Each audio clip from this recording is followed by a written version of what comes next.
I mean, I'm a little nervous, but oh shit. Hello, I'm Eagle Gardens 1 on Instagram, and this is fucking talking shit with Eagle. This is episode 166. I hope you guys have had an amazing Friday. I know I have, and it just got better. I don't know if you guys believe in karma, but I sure do, because I've got three lovely ladies sitting in front of me that you'll know them well as the Canna Coven, I guess, as it says there. But I have in front of me Chicha B, Amber Lilana, and Madam T, all of which you probably have seen around in our chats for sure. And tonight you get to meet them firsthand. How you get ladies doing? I guess one by one in any order that you want. Kind of introduce yourselves and tell us how you are today. Well, I'm Amber Luana. And where we can find you. I'm fucking fabulous. And you can find all of us on my channel, Witchy Weekends, every Sunday at 4-ish Eastern time. That is where the Canna Coven meets and where we try to educate ourselves as well as you with whatever witchy topic we decide to talk about. But I am fucking fabulous. I'm a little warm with the wig, but you know, it might be ripped off later. We'll see. Hell yeah. Hell yeah. Sorry. I'm Chicha B. You can find me on Instagram at humble_Chicha B. I also have a YouTube channel. Just type in Chicha B, you'll find me. So yeah. Oh yeah. I'm pretty fucking excited to be here. We all are. Well, I am Madam T, and you can find me on Instagram at madam.t. That's me, a member of the Witchy Weekends panel. I'm really excited to be here. I have a little bit of like one of Eagle's guests previously was talking about being a little starstruck, and like I totally feel that. I don't want to out them in case, you know, they want to keep that private now after the fact, but like, I'm definitely excited to be here. It's definitely an honor to be here. Yeah. Fucking talking shit with Eagle. Hell yeah. Fucking A. Well, I'm fucking stoked to have you here, and even more stoked to introduce you gals to the community. And I'd like to thank Twisted for introducing me to the Canada Coveted and the Witchy Weekends, because it was an easy sell. I tuned in the once and checked out you gals and enjoyed what I saw. And I've enjoyed popping in every Sunday and enjoying your show. It's quite addicting. You guys have a sparkly, good disposition for witches at that about you. And it's very enticing. The information, you know, that you guys are putting out there, I think the world is ready to hear it. And I salute you guys for standing up and not being afraid to put yourselves out there and, you know, pass it on. I mean, just throwing the word witchy on there, which I guess could throw some folks off, but it isn't a bad thing by any means. I have three perfectly good examples in front of me. So I guess, how and when did you guys start down your guys' journey? Well, I can talk a little bit about the Witchy Weekends thing. So I started my YouTube channel last February of 2019. Initially, I was going to start a YouTube channel that was more along the spiritual and witchy side. And I'd never really done videos before. I'd never really done anything like this before. So I was all like, a little like, you know, what the fuck am I doing?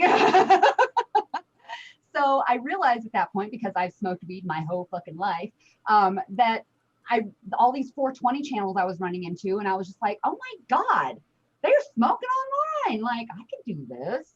I can do this better than I can do that because I can get high. So I ended up starting a second channel, which was my Lalana 420 channel, which I recently this year changed the name to Amber Lalana because I wanted to incorporate my witchy shit. You know, I started thinking about it, and last year I didn't, you know, everybody kind of considers themselves a baby witch to a degree in some areas. So, you know, I just started my path, you know, really digging into it about 3 to 4 years ago. So even just last year, 2 to 3 years of study still doesn't make you comfortable to speak on authority about things, you know? So there's just so much knowledge and so much to learn and so much to fucking digest and even just keep in here, let alone, you know, keeping to read, you know, anyway, but I digress. I ended up basically saying, what the fuck? This is who I am. I'm not going to put it on a separate channel. I smoke weed and I am a witch. If you don't fucking like me, fuck off. So I decided to go ahead and bring it on my channel, change my name, and kind of change the direction that it was going. And it's, I had the idea of witchy something, a witchy day. I wanted to do witchy Wednesdays, but because of all of our schedules. So that was my idea in the first place. And then I met, I'm sorry, I'm vomiting. I told you I can do this. I love it. I'm like, oh. Enthralled, like, So All in right. April, during the whole COVID Rona bullshit, we, as you know, fucking stuck in our own little four walls and going insane as we all were, our beautiful happy fake ham put a post on one of the Facebook groups that all of us ended up being a member of. And she's like, you know, I'd really like to just, you know, co-create and da-da-da-da. And my God, that girl just drew me in. Never in my fucking life would I have said, well, I speak English, would I have said or replied or even like because I'm very introverted. Like you wouldn't think so, like, you know, seeing me and being me being, you know, and I'm like an introvert / extrovert in that sense. Like put me in front of and in the middle of things and I can fucking shine, but otherwise leave me the fuck alone. Let me go home. Anyway, so we were all of us drawn into this beautiful, beautiful, beautiful woman, and quite surprisingly, and just the universe at work, we all, for the most part, clicked. Now, I don't know about you, but when have you ever, in historical anything, known at least 10 women, 10 of us, to click like that, and just like all 10 of us, like that doesn't happen. We're cats, okay? We're bitches. and strong ass women. So that ended up happening in April, and I was hemming and hawing over this, bringing witchy shit into my channel pretty much since the beginning of the year. So April comes around and I meet all these beautiful fucking witches. So my idea is just burning at this point. I'm like, oh my God, like I really want to do this. And now I have so many like beautiful women who might want to actually make me feel more confident in regards to my knowledge, because they can bring their knowledge if they want to participate, all that good stuff. So that was the beginning of Witchy Weekends. Nobody could do it on Wednesday, so we decided to do it on a weekend, Sunday, which hence the weekend name. So that's my story. Well, we'll come back and pick them apart a little bit or dig further down a little deeper as we go on here. But I'm going to tell you right now, for some reason, the thought of 10 women clicking at once just scared the hell out of me. It's like one of them situations where it's like, run! The bond is too strong. That's my first instinct as well. You are not wrong. Yeah. And we're all witches, so we all got that power, baby, and we all know our power. So, you know, 10 women together, we can fucking manifest some shit, let me tell you. Yeah. But hopefully we're all, for the good. We all have Yeah. very different paths, very different knowledge bases, and so we all learn a lot from each other during the show, as well as just in general when we talk, you know, throughout the week too. We're always learning something from each other, and we love bringing it to everybody else. That was the whole point of the show in the first place. Is I wanted to spread knowledge, spread what people are trying to find out and trying to pick up. And you know, it is a lot of places now, but the one thing that I liked my idea of is how many, okay, a witchy channel is a dime a dozen at this point. You're going to find witchy channels all over the fucking place. But name me one channel that will go live. And yes, there are a lot of channels that will go live as well. But name me one channel that will go live with multiple witches for Q&As and education. Not many. Yeah, So we'd be the first.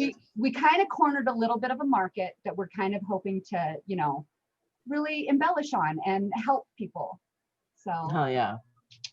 Okay, I'm gonna stop talking now.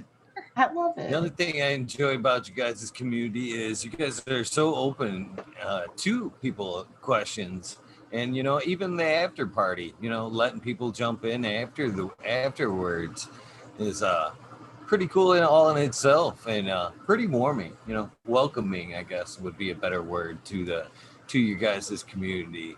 And it's been nice. I mean, everybody I've seen kind of jump on there has been very informative, and it's been a great way to spend the Sundays. I mean, between Weed Church with Twisted and you guys, it kind of walks me up to my other favorite shows, growing with my fellow whole growers with Jack Greenstock, which has been in your guys's.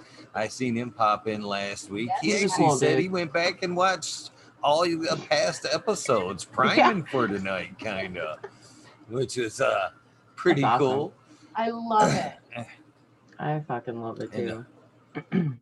It's been really cool. Last week when I popped in, I seen a lot of fucking really cool people that I had seen around the other chats. I'm like, yeah, this is awesome. This is really building.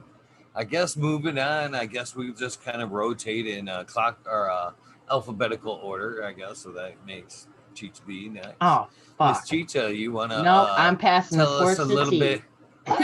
No. At some point you gotta talk anyway. You might as well Right. jump in now. When did you start down your witchy path? Well, was it something you've always been interested in, or is it something that you've kind of come into as of late? it's actually always been something that I have been interested in, and definitely when I was like a teenager, of course I messed around with it. Who didn't? And that kind of just like opened a different kind of door, and there was things happening. If you believe in ghosts, whether you do or you don't, I seen what I seen. I believe in it. And it kind of scared me. So I kind of just shut that part of my life out.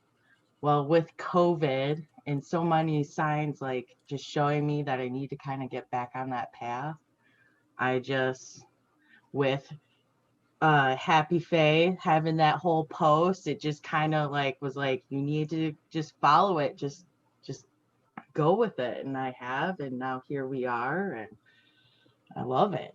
I'm learning so much from them, because like you got Little Witch Tilly, who knows all about the crystals, and you got Amber, who knows a lot about the history, and you got T, who knows all about the candles and the oils and everything. And I'm just kind of learning all about the green witchery, and it's exciting. So it's nice. It's awesome. I love it. Oh yeah. That's kind of it. Yeah. We just love each other so much. I know. It's the fucking Pisces full moon, okay? Yeah, you know, there's some emotion swirling in the air in case you hadn't felt it yet. That's, you know. Right. Fucking Well, cheers it's to awesome. that. It's awesome that that you guys are, you know, even if you're in the point where you're just kind of still in the learning aspect of it, I appreciate the fact that you guys are learning live with each other and learning from each other and encouraging others to learn from you as you learn. I think that's cool as shit. We're very humble in that aspect, I think. We're not trying to be experts. Right. We're just trying to spread knowledge, and if you know, I always say you should learn something new every day. You know, so as long as you're learning and I'm, you know, why not? Fuck it. Let's spread the knowledge. People should know. It's not hurting anybody, right? And if you don't like it, then, you know, click the fuck off. I like that. Click the fuck off. Oh no. No, I don't think that'll be the case at all. Well, I Oh, guess yeah. since you cut us a little short, Chicha B, we'll come back. We'll come back. We're not done with you yet. Oh Miss shit. Madam T, Oh shit. tell us a little bit about yourself. Well, I've always known that I had a connection to a power greater than myself. For a while, that manifested in organized religion, and then, like Chicha stated, what girl in high school or college does not experiment with witchcraft in the United States? Like, I mean, this goes back to like when we were 5 and 6. Even there was that game where you put your fingers underneath, like light as a feather, stiff as a board. Like, OMG. it goes back to shit like that. But no, it was 2 years ago. I went on a retreat that completely changed my life and showed me that magic was actually real. People call it by different names. People can call it by energy. It's the stuff that science can't explain. I mean, but for me, it really showed me that magic is real. And so I bought like 17 journals and just started Googling and buying every book associated. And I just devoured as much information as humanly possible and was like just trying everything, nothing in life really makes me quite as satisfied as like the pursuit of knowledge, just information and experience. And interacting with magic is a hell of an experience. So yeah, I started learning pretty much what would be considered an eclectic path. I didn't really find my footing. I just wanted to learn about all different types of witchcraft and all different types of spell work. And it's only been recently where I got my DNA tested and I found out what my genetic ancestors are. And in the magical world, they would be associated with Celtic shamanism, which is not the same as shamanism here in the United States. They are different. They are very different. There's no cultural appropriation with that. But so that's something I'm going to start to delve into. I'm pretty excited about. But when, like Amber and Cheech were saying, when COVID really hit, it was mid-April, I believe, and we all just kind of like found each other in the span of it was one night. This post happened in one day, and we all immediately, like, it just happened in one day, and then we jumped on House Party and just kind of sealed the deal over the next few days. And we literally were talking, this is during quarantine, so we were talking to each other 5, 6, 7 hours a day, like popping in and out on different platforms and stuff, and like really connecting. I mean, it was wild.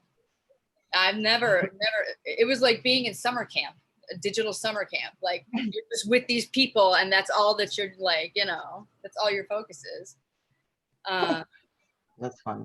But it's been really amazing because we have such a witchy connection with each other, but to be able to witness what everyone's been experiencing in their own lives over these past few months and to be able to be there for them, it's like it's kind of made something out of this fucking shitstorm, that we've got to develop these relationships, and they're authentic. It's everybody doesn't kiss everybody's ass all the time. It's real. True. And Very like true. I have so much more respect for these women because of that. Yeah. Oh yeah. Absolutely. I don't know. Love it. Yeah, that's a little bit about me. So I'm going to not interrupt really, but I'm going to like tag along and kind of finish it, I guess, because I didn't get to say what my actual start of my path was. I went all into us meeting and witchy weekends and all that shit. But so I started, if you want, as a teenager, as all of us do, and curiosity. And when I moved when I turned 19, I moved to Illinois. And soon after that, I met my son's father. And soon after that, I had my son. What? But when I met him, you know, I was into this is what I was kind of like, you know, I was going towards, and, you know, it was my interest, and I was, you know, reading and studying a lot of these things at that point.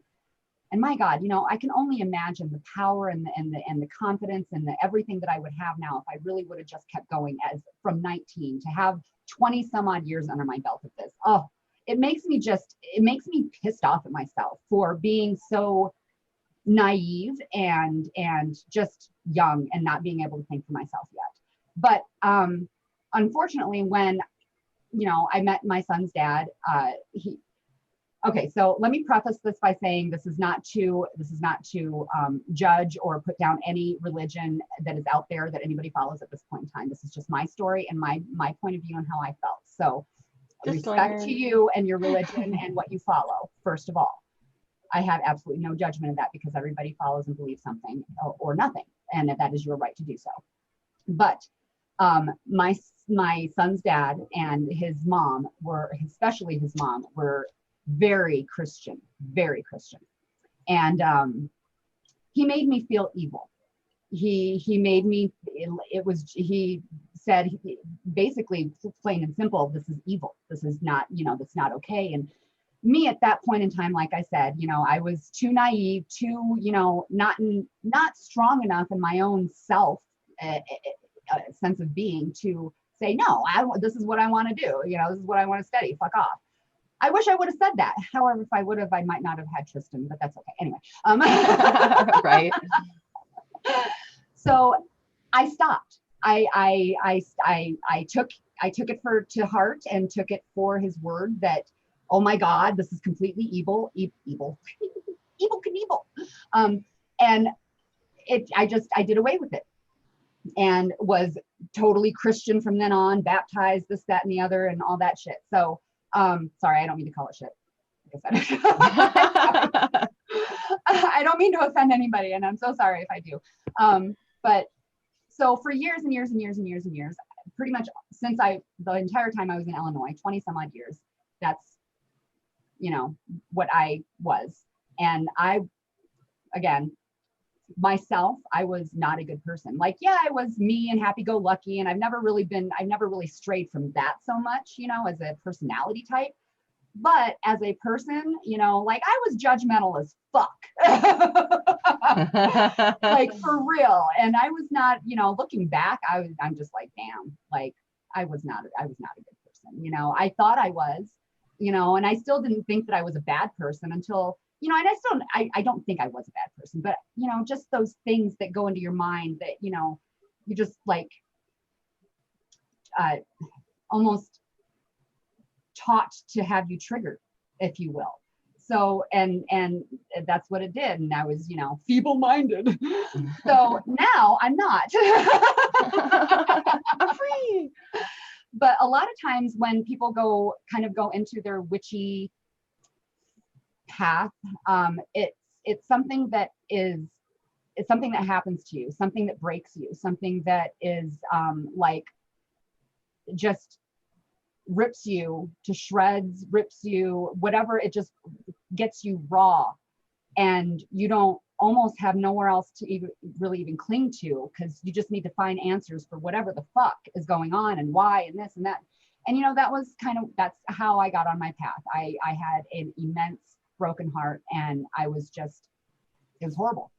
And that's what started it all back up again. It was just like the universe draws you. It's when things happen in your life, they happen for a reason, for you to be triggered into things. Mm-hmm. And even though my ex is a motherfucker, I at the same time thank him. I know, right?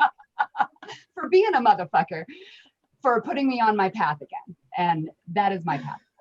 That's awesome. That's funny. Yeah, well, that is funny. And I'm glad he did too, because I'm a firm believer that if you aren't doing what is fulfilling your soul or making you feel good, you know, the soul's the only thing that you'll take on to wherever you want to call it is next. It's all you can have. And if it isn't full of positive energy, you may fizzle out way before you hit your path. So I'm glad that each of you girls have, ladies, I shouldn't call you gals, ladies, I'm a girl. have found your, Girl, lady, woman. have been able to find your path there. And hopefully it's charging your soul. Hopefully, since you found it, it's just something that is wrapped up, and it's something that you're passionate about every day. Not too many of us are very that lucky to find what drives them, and I'm glad that you guys have found it. And I hope you guys take the ball and just fucking run with it. That's one of the reasons why I wanted to get you guys on, because I wanted to tell more people about the passion that I found over there, because it's you can see it when you log on, you see you guys talk to each other. You can genuinely see that this is something that you're passionate about, and it shows. So I'm glad that you guys have found it, and I'm glad that you guys have been able to find your way here. Find the path to me and this show tonight. So yeah. Well, So I I definitely guess thank Twisted for that. I have Yes. to call him my #1 fan. I just have to. Yeah, he was definitely our #1 fan. I will say that. He's been a great find, man. He is a great dude. And that's another great guy that it just seems to be, and that's another thing that, I commend you guys for. It just seems to be the time is right, that people are hungry for this type of subject. I mean, if anything else, they want to hear about it. They're interested in, if they don't believe in it, they're interested in what could be. You know what I mean? Because there's just so many crazy things out that are going on out there, and so many things that kind of point you back in the natural, holistic kind of way of handling things. Thus enter the Canna Covenant. I mean, stones, karma, all that good stuff, oils, just herbal medicine, I'm sure. And yeah, it just seems like a simpler way of life to live. And I dig it. I fully dig it. I love that. And I thank you so much for coming in that one day and checking us out, like for real. Yeah, that was awesome. That was amazing. It's so great to keep seeing new people come in. And I know, so I'm not in here very often, and I'm guilty of it. I'm very guilty of it. If I'm not working, sleeping, I'm talking to my boyfriend. And that shit lasts for hours. Days. So it should. I am neglectful, but I absolutely give credit to Chichi B and Madam T down here for totally blowing up your chat and loving the hell out of you and everybody in chat. And they're all awesome. Yeah. Thank really you are. Everybody for coming in and checking us out who have, and those that will. I appreciate the fuck out of every single one of you. We all do. And to add with you coming on that one night, we actually, because of that's why we kind of have the after party, just so people can come on and hang out with us and just hang out. So thanks to you, we have the after party. Yeah. That's how that went down. Yeah. Oh yeah. We wanted to make sure and give time to whoever wanted to be up there without interfering with the actual education part of things. So yeah, then it goes into like more of a cash thing instead of a listen up thing. Right. Like, okay, school time. It's education That's the way time. it should be. And to be honest with you, I took note of you guys, and that's when I started dividing up my show, to be right about honest with you. I'm not gonna lie. And I even said that the first time I did it, I gave full credit to you guys because it only made sense, to save the guest and their content, and without, because I was having that problem. I had lost in 10 episodes from where I went right from the guest into being stupid and playing music and whatever, and their episode was struck down because of copyright. Yeah. In some cases, I was able to fix it, but some of them were lost. And right around that time, I had lost a good one. It was a Wolverine grower, Ooh, he which is sounds a fucking great. awesome. He sounds awesome.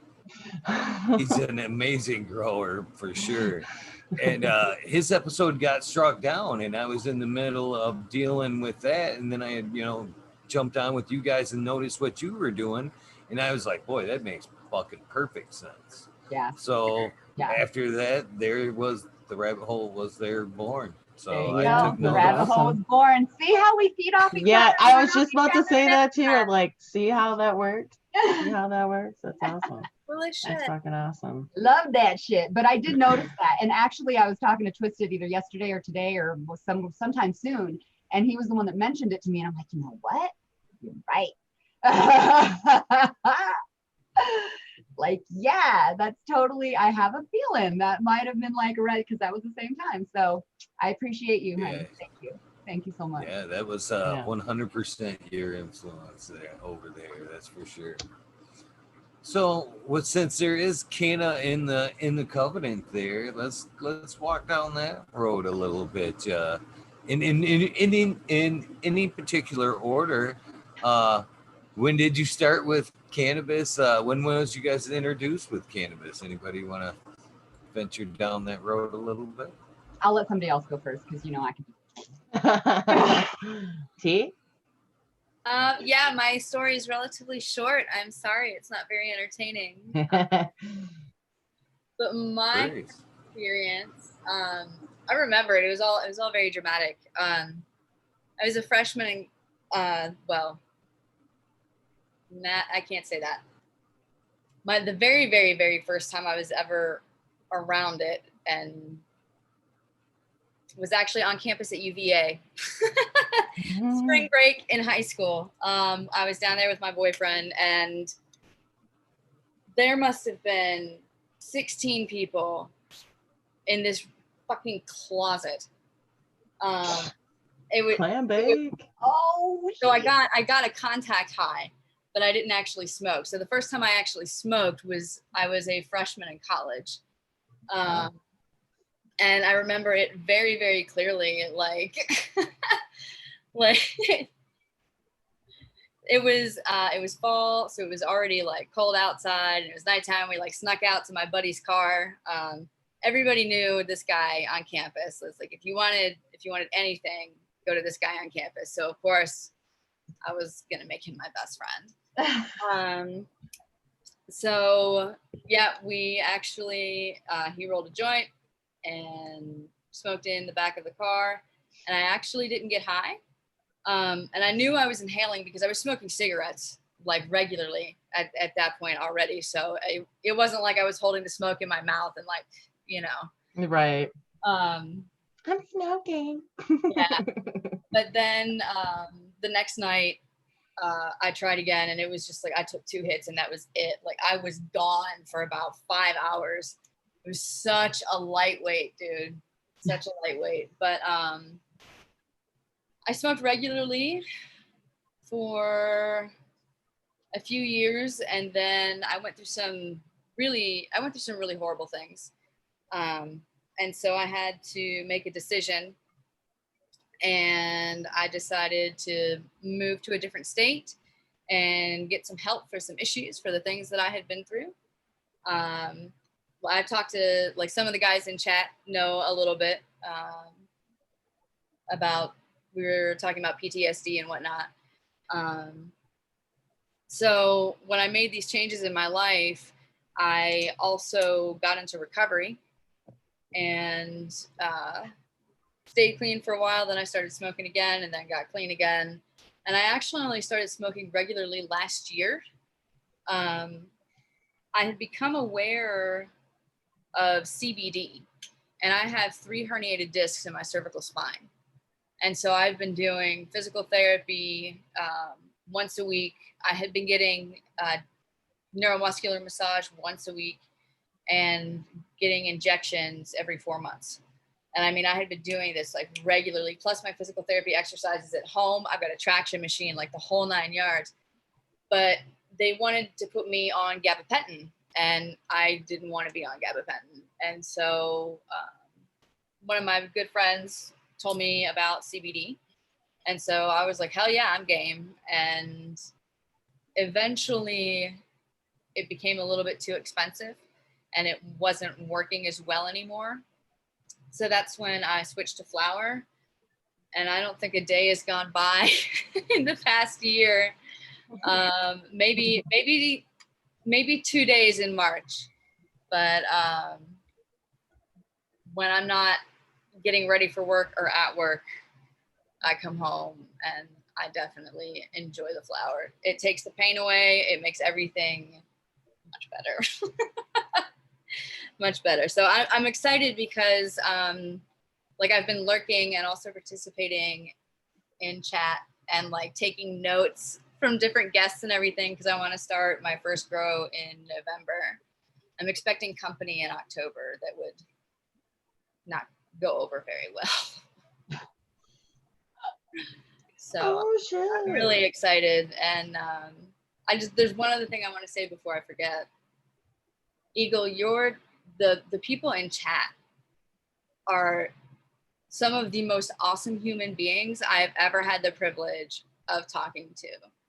Like, this community has welcomed me with open arms, and it's just like, it is so lovely. And you guys are amazing. You really, really are. And I just thank you for welcoming me in. And I really wanted to say that before I get way too stoned and forget.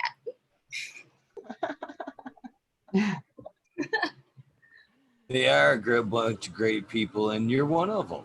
You know what I mean? You are definitely one of the gang, and so shout out to you as well. You all make it happen, and it is a great community. So many great times when I've had shitty days or whatever. They're quick to pick me up or whatever, but to make me laugh. I don't know. I mean, there's been a couple of times where I've been in a serious like type episode and then look over and see like chat goofing around a little bit, and I've actually had to bite my cheek one time. I actually had to bite it. I know it bled because I was just kind of just gnawing on it because chat was just had me rolling, and I was just trying not to. Sometimes it's hard to ignore it, especially when you see the red boxes going by and they're like trying to entice you in. You're like, no, Whoops. I'm not falling for it. Whoopsies. definitely a great community for sure. Yeah, I enjoy it, man. You guys are, it's quickly, building into your guys's. It's the same folks that are running over into your guys's neighborhood there too. So hopefully it becomes more and more one. We can see each other from chat to chat. So I know. I love it. I love it. See, this is one of the things that just gives me so much joy. And right now is the fact that I introduced Cheech and T to YouTube and to these communities. And like, it gets me all giddy and all because I see how loved and well respected they are and how much they love the community and how much they've been connected and how, everything happens for a reason. Like I said before, the universe leads us into things that, for reasons that we need to go down, the path that we need to go down for whatever reason they are. So I just I get so excited because like tonight, Cheech and T were so excited to get on here. And I'm just like, it's a little different for me because I've been in the YouTube communities now for a year and a half. And I've been doing the lives and I've been doing, panels for a long time now. And I'm sorry to out you guys. I really am. I'm so sorry.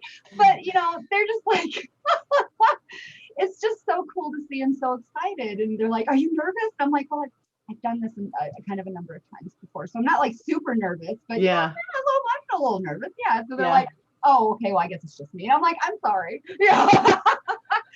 But I get excited because they've been so welcomed and they found a beautiful community to connect with. And I feel like, kind of You should. You should. Everyone should. It's a great community. I love it. And especially like finding out some of these people live in Michigan. It's like, where have you been? Like, where's all these cool people? Just like hearing all their stories and their experiences and what they've been through and what they've done. It's just like, it's so awesome to just sit here and listen and learn. And, it's a great community. I feel very welcomed. Very, very welcomed. Sadly enough, we've probably been there at all these events there in Michigan that we all go to. We've probably just walked by each other. Actually, yeah. Not even Yeah. knowing. Yeah, exactly. Well, I know Cheech is ready. I don't know that Cheech has been to an event yet, but now that he knows that they're happening, I know. all about that shit. Fucking of course. Corona happens and it's like, no. I know, right? The fucking Rona. There's and for as far as the Michigan Ganders go, there's a couple of them coming up. Just throwing that out there. Yeah, let me know. I will be there for sure. Clio Cultivation in Clio, Michigan. They're like September 25th and 6th. They're having their cup gathering there. And then that's October 10th up here in northern Michigan at Bigfoot Campgrounds. They're having their fall cannabis event there as well. So there's two coming up. I might be to that one. My daughter's birthday is on the 8th, so we'll see about that one. But yeah, for sure. I will definitely try to hit up the one in September. Clio is not that far from me. It's like probably about an hour. So that's cool. Roughly two. Roughly two. Yeah. I'm a little bit of a lead footer though. I can squeeze it down to about an hour and a half on a good day. Yeah, depending on traffic and the way you go. Yeah, for sure. I am a Michigan drivers. I am a leadfoot for sure. I will shave at least a half an hour off a trip, if not more. Like, you think so? You think so? Google Maps or Waze, whatever the fuck I'm using today. Right. Right, for sure. What's your biggest driving pet peeve? Mine is people who drive in the fucking passing lane. We talk about that for a second because fuck those assholes. I actually have too many driving pet peeves to even talk about. I am just a bad driver. The whole thing is not okay with me. Oh, God. People need to buy more blinker fluid. Come on, are you guys running out? Like, what the fuck? I hate Michigan drivers. I went to Tennessee one time and coming back up, it was like, I knew as soon as I hit Michigan, I was cut off. People are like riding my ass. Like everybody's crowded around me. I'm like, what the fuck? Oh, I'm in Michigan. The roads are shit. Damn. Oh yeah. Okay, I'm in Michigan. So Cheech, tell all of us about your weed story. My weed story. Oh shit. Well, of course, when I was little, what's that smell underneath the door? What's that smell? And of course, like, I don't know, when they do that dare thing, whatever, and they explain everything, and I'm like, oh, that's what that is. Okay. So, as I got, growing up, people would come over. What's that smell? I'm like, it's just an incense. Don't worry about it. Whatever. And then the first time I really smoked weed, I was, I think 15, 16, whatever. I remember it was on the back porch, had a makeshift water bong. And they were hitting it. I was like, oh, it's so funny. It sounds funny. I was stupid stoned. Oh my gosh, I got the giggles. My brother and his buddies were all like, what's wrong with her? And he's like, she just has the giggles. I got over that. And then I had the munchies, and then I took a big fat weed nap. And I slept ever since. Hell yeah.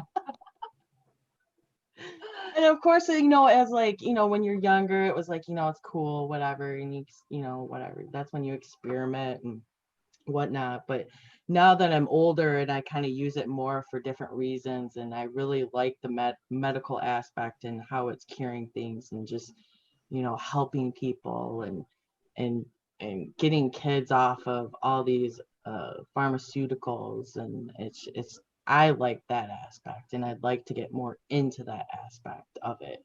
That's why partially why I want to grow and just experiment and just like learn and do all these things. And yeah, oh yeah. Hell yeah. And With the green witchery and like, yeah, I was just hold on. And plus with the I'm a little stoned. And plus with the green witchery, I actually just got oh shit, hold on.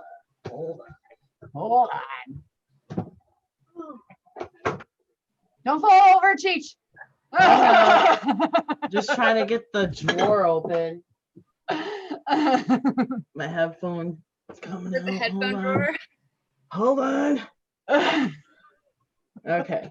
So I recently, like, I actually want to kind of like, you know, intertwine cannabis with plants, you know, and regrowing. I would love to just live off grid, of course. And I'm sure everybody around here wants to.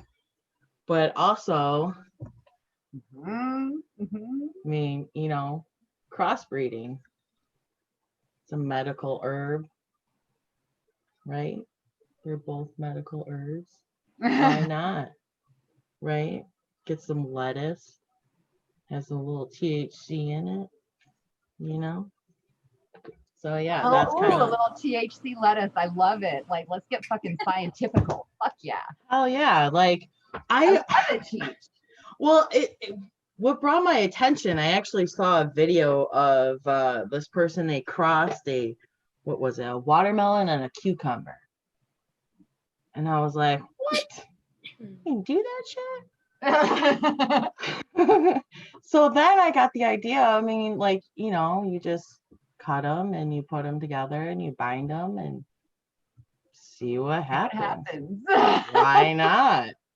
You know, that's kind of why I got all the plants that I have now. They're all experiments. See if I can grow them. You know, so yeah. Cheech saves a Definitely. plant at least once a week. She's got at least 2 or 3 plants. I have a problem. I wouldn't call it a problem. I would, because if I had the room, I'd be doing the same goddamn thing. Right. I just don't have the room. You know, I want to move also because I can't have a garden. Like I can have my tomato plants in pots. That's about it. The extent of gardening. So that's another That's reason the extent of my gardening as well lately. why. That's another Apartment reason life, why. man. Apartment life fucking sucks. So all plants or succulents? I have been having better luck with succulents than just like plants because I have a tendency to love my plants too much sometimes. And I mean, rest in peace. So sorry, plants. But with succulents, you know, you water them like what, once a month, depending on what it is and everything. So it's kind of like, okay, water it and forget it. Or, you know, terracotta pots are really helpful because when you water them, you know, you can see the water kind of evaporating and everything. So you'll know when you need to rewater. Nice. Yeah. Good trick. Well, since we're still talking about a little bit about growing and we're in between a little bit, I'm just gonna throw it out there. Those of you, I think Cheetah may have offered to participate in the grow along, but I'm not for sure.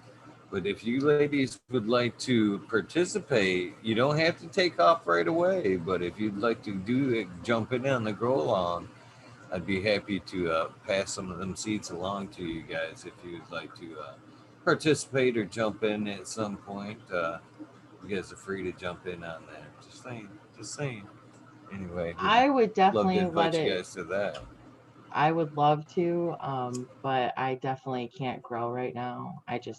The situation I'm in right now, I just can't. So until You I can always move. hold them for later. Just saying. I was just gonna say, Hey, like, I mean, if you're I'll be willing, ready next year. yeah, I mean, if you're To willing be to all send them, like, you of know, if you're willing to send them and be okay with me holding on to them, yes, for sure. I will definitely. I'd be honored. Definitely. It'd be fun. Hell yeah. But yeah, I'll be ready next year when I've got room, because apartment life, man. Even better. You know, I mean, I don't have a problem with that at all, because even that, even if you guys aren't if you are new growers, then you should be able to go back and look at the hashtags and the plants at different phases, and you should be able to, you know, the very same strains that I'm passing you, you'll see what everybody else has looked at that time, and you can see different training techniques, and you know, if any Right. problems are arising, you should same strain, you should be able to look right back, oh, such and such had that problem, I think I'm going to hit them up and see how that worked out for them. So yeah, that Right. works out for me. Huh? That's fucking Oh, awesome. Yeah.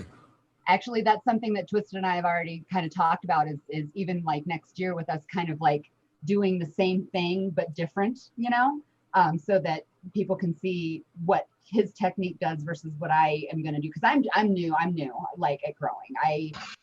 At growing weed anyway. Like I've, you know, garden and tomatoes and sure, yeah, fucking yeah, got that shit down. But when it comes to weed, which, you know, it's just a plant like anything else, but there's a lot of different things you can do with it, as we've all learned to grow it different ways, to train it different ways, to let it have it do different things. And there's more being discovered every day and tested and whatever. But that's exactly what Twist and I talked about. It's just, you know, kind of doing the same thing but different, and you know, so people can kind of see what these different techniques does, and you know, get a real look side by side, quite literally side by side. So yeah, that's fucking awesome. I would be more than honored to take part in that next year, but I just won't be ready. I love that. That's going to be awesome. Yeah, fuck yeah. Hell yeah. So, Amber, I believe you're up next there. You want to walk us through your firsties there? No, just kidding. That's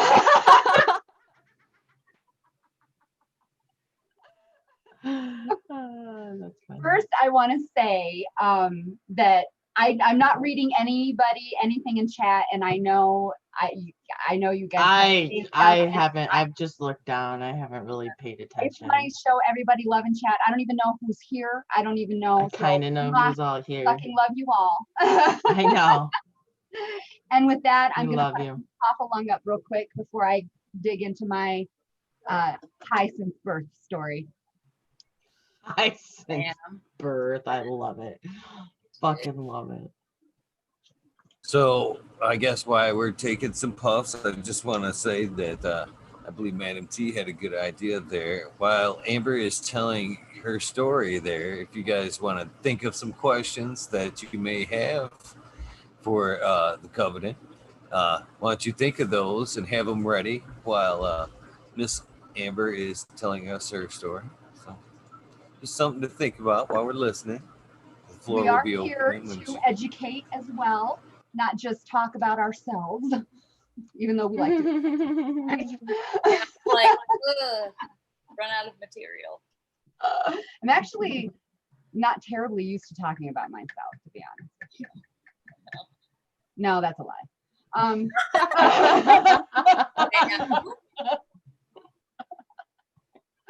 One more hit. I'm actually gonna take a 2-second break here, so I'll be right back.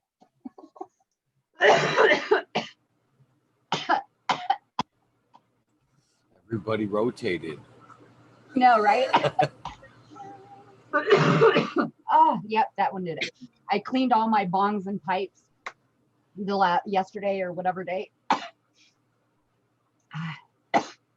I keep forgetting that it's hitting clear now. Whoops. Okay. So yeah, high since birth. So my mom and dad are hippies. Part of the reason why I call myself the hippie witch, because I definitely take after them wholeheartedly. I remember stories being told to me in my teenage years, and even still, you know, like when we're hanging out when I'm hanging out with my dad. My dad's more the storyteller, actually. My mom doesn't really tell me stories about my childhood. My dad tells me shit though, but he tells me shit that I would do and say, because I was around it my entire life. It, like, there was no hiding it from me. I was the child that sat in the corner while mom and dad smoked weed and watched a movie, you know, like it was, no, I didn't sit in the corner. That was wrong. I was on the couch with them, but I was in it. Like it was around me. It was just a part of my life, and it always has been. So like my whole family smokes. My whole fucking family. My mom, my uncles, my dad, my sister, like everybody, my son. So I actually finally smoked when I was 13, because I got into the stoner crowd, the you know, in high school in 9th grade and shit like that. I was the metalhead, Metallica, flannel, wearing fucking, you know. So my freshman year is, I actually, that was 8th grade. So 8th grade and freshman year in high school, that was when I kind of just started. And yeah, I was 13 and basically have pretty much done it every day since. I am a professional. I work in the professional world. So there has been times where, you know, it's been a little like, you know, oh shit. But it's actually funny. There was a job that I held. I've been in, funny enough, I know it's going to be off the wall for some people, but I'm in HR. I've been an HR person for years. I'm not anymore, but for years and years and years, I was in HR. And one of those positions I held, it was in a factory, and they did random drug tests. Well, funny enough, I was the HR person that got the random drug test list every quarter. So I actually, like, literally, there would be like, I would take off a month, you know. Normally I wouldn't even do that because I couldn't. It was just like, fuck it, you know, I'll just drink something or whatever the shit, you know. So I would just keep smoking anyway. But so I would get the list, and never, not fucking once was I on that goddamn list for a matter of 5 years. Not once was I on the list. But it's kind of funny because I kind of had the inside track to not getting caught, and it was cool. But yeah, I've been smoking ever since, recreationally. It's never been medically. And do I remember the first time I got high? Fuck no. There's been too many times, it's been too long. But more recently is when I have actually done more so for medical purposes, because as you probably know, if you've been to my channel, I was diagnosed with cancer last year. And so that's been a battle that I've done since November of last year, and is still ongoing, hence the blue hair. Love the darling. I rock the wigs, baby. But yeah, I still do it. I still consider it recreational. I still do it every day just because it's a part of who I am. It's part of my life. It's, you know, I smoke weed every day. So, but, you know, I realized, you know, through the cancer battle and everything like that, of course, you know, cannabis heals, as we all know. And my brain switched to, you know, and my body switched to, instead of doing this recreationally, you're doing this to heal yourself and to get better and to, you know, kick that shit kick that cancer's ass, if you will. Hell yeah. Hell yeah. Fuck So yeah, so I've been, you know, with the help of the amazing community that I'm in, which we've kind of blended and melded together recently, which is amazing. They have helped me through this with love, support, things, and I it's just wow. So we love you. you don't realize how much of a connection you can have with people online, and nobody gets that.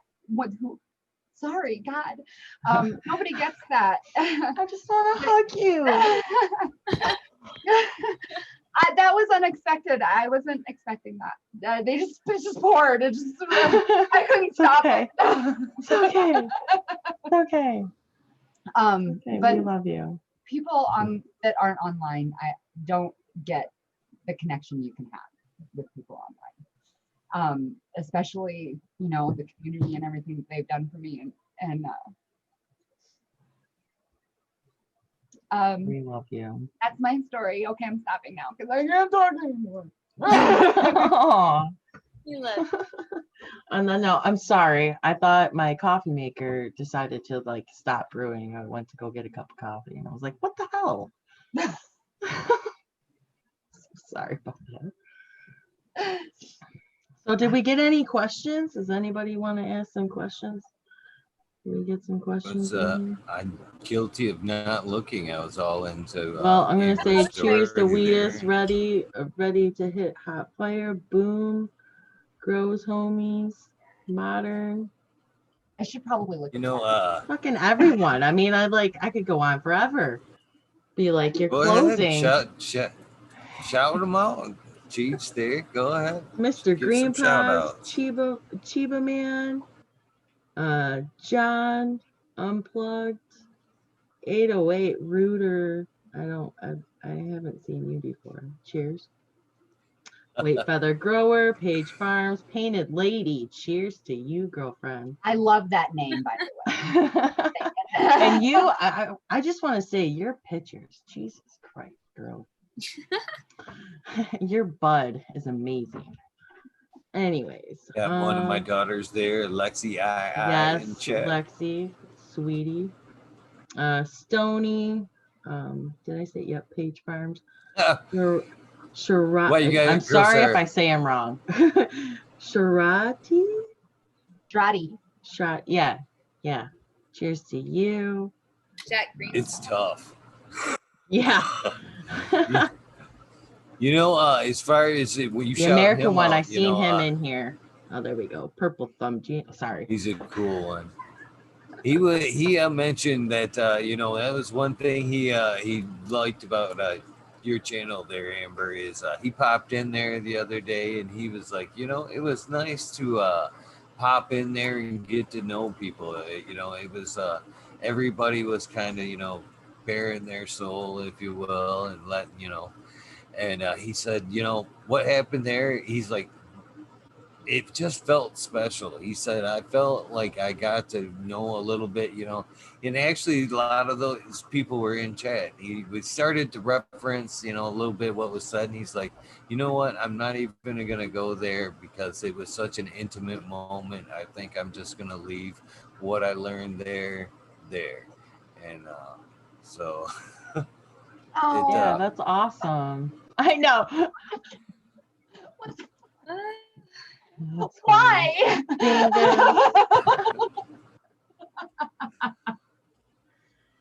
Yeah, Well, that's awesome. Don't look at it as a bad thing. It's a you know, it's a nice thing. It's a special place that you guys are building there. You know, it's a nice place. And again, I'm not just blowing a little bit of smoke up your ass here, building you up, because I actually got a favor to ask a little bit. You know, I have one of my baby girls, Courtney, is totally she's my baby. She's 17. And she is just crazy into stones. And she has kind of gotten her own little book, done her own little research, and got her own stones. and I'm trying to push her that way. But I'm love- hoping that maybe at one point that she could use Dad Zoom and maybe sit in on a weekend and talk stones with you gals. I think that would be amazing That's if you would awesome. Yeah. let her sit in once. And Oh you my know, God. I think that would be too Yeah. Let's do cool. it. She's already got a list going and a pile of rocks, and I think I have one quick question for you. When does she turn 18? yeah, she next month actually. Fantastic. Perfect. So- Because, you know, smoke channels. Yeah. Yeah. Whoops. So I'm trying to be a rule follower But to I mean, to that's some degree. it's spooky season. It is. Yeah. But I think she would learn a lot from you gals. I mean, she asked me, but I have a limited knowledge. But you guys have a whole covenant of knowledge over there in Stone. So, Absolutely. one day, maybe. I Someday. absolutely welcome her. I would be absolutely honored and excited for her to show up and chat and Oh, get on yeah. panel. That would be fucking awesome. 100%. Fucking awesome. Hell yeah. There you go, Courtney's cool. Her There nickname you is go, cool. Courtney. Daddy got the hookup for you. Don't be embarrassed by that. Oh, Okay. That's awesome. she is awesome. She is awesome, by the way. So, is there any questions for our lovely ladies of the covenant? If not, then let's kind of keep moving on. That's for sure. So, let's talk about using crystals and cannabis. That's your first one. Of course, you knew you'd probably get that one. Yeah. I But figured. That's a good one. Mhm. Well, you know, using crystals and cannabis together, I mean, I think you can. Are you asking how? Are you asking like, I mean, I guess, is there a specific thing that you're asking in there? Because just by getting high and having that intention of feeling that spirit kind of come into you and having a couple of crystals that maybe represent what you are wanting to get out of what you're doing in that moment or in that meditation, you know, that's one thing that you can do right there, in my opinion, is putting them together to work together for you. You got to, really feel that within yourself come through with that smoke though, and it takes practice to be able to kind of visualize. You can't, some people can do it right away. I'm not saying that you can't. Some people can, but some people it's hard to visualize. It's hard to, see these things happen within you and then up and out. And, when we talk about grounding or centering or whatever the case may be, but it just takes practice. And I know it may sound like, ridiculous and fluffy to people who aren't used to hearing that and like, you're not a fucking idiot. But, yeah, maybe, but it works for us. It's kind of like the placebo effect. If it works for you and you feel like it works for you and you have the intention that it's going to work for you, it's going to work for you. So, yeah, that's my suggestion on putting those two together. Finding out kind of which stones you want to get out of, how you're feeling in that moment, if you need to be grounded, if you need to be fired up, if you need to be, third eye centered, what your goal is in that moment. Just help yourself feel that high. That high is that's another thing that can connect you to that high. I believe American One said he had a question for you guys. He bought some stones to mix in with his cannabis plant. It looked like they were like clear quartz, I believe is what he That's purchased. a good one. For sure. And he was kind of wondering on maybe placement, where he should placement, or if there was a pattern that he should, maybe place them in. Should he bury them down? Should he put him up top? And let's see. completely. Oh, should he maybe clear them before he planted them? So should he clear them and put some intention behind them before he plants them? That was his question. There you go, America. Yes, for sure. Did you see all those head nods? You're like, uh-huh. Yes, for sure. Always cleanse the crystals as soon as you get them. Always. Mhm. Yeah. Always. And There is always energies in the crystals, whether you think, you found it outside, and sure, it seems innocent at the time, even if you found it in nature, but you still want to cleanse it so that you have your intention freshly put into it as well. Yeah. if you're unsure of how to properly cleanse your crystal, because some crystals can be cleansed with water, some will dissolve in water, just take the time to go ahead and Google that, or you can always hit us up and we will definitely do our best to get back with you with that information. Well, I know I will, at least. I shouldn't volunteer them. That's not fair. But we do have the Don't mind. on Facebook. Yeah. and Oh, yeah, for sure. you can always check that out. There's a plethora of information there. For sure. And we're all People there All as knowledgeable. moderators or whatever the fuck you call it. So we can, And if you go to my channel, all those links go to Witchy Weekends group, Canna Coven group on Facebook, and Witchy Weekends Instagram. Yeah. There is I don't know if you caught it, but I believe Happy Faye Cam is in chat. Is she? Is she? I'm not Hey. that, guys. I Yeah. feel guilty almost. Really. Hey, I Happy Faye. want to come on. Hey, baby. How Cheers. you doing? Hey, boo. Cheers, girlfriend. So yeah, I totally went the opposite way on the cannabis with the crystals thing. I didn't realize you were asking about the plants. I was thinking like the whole, body holistic thing going on. But yes, yes, sweetie. You definitely want to put the crystals on the ground. To be perfectly honest with you, I am not the person that is going to tell you the right way to do this, because that's something that I still need to learn. The best person in this group, I would have to say, is probably in this corner over there. With the whole crystal gridding thing. She does know more gridding information than I certainly do. Oh, yeah, I don't. So, T, do you have anything to say for that one? Yes. So shapes are very important. You can never go wrong with clear quartz as your crystal, and you can never go wrong with a circle.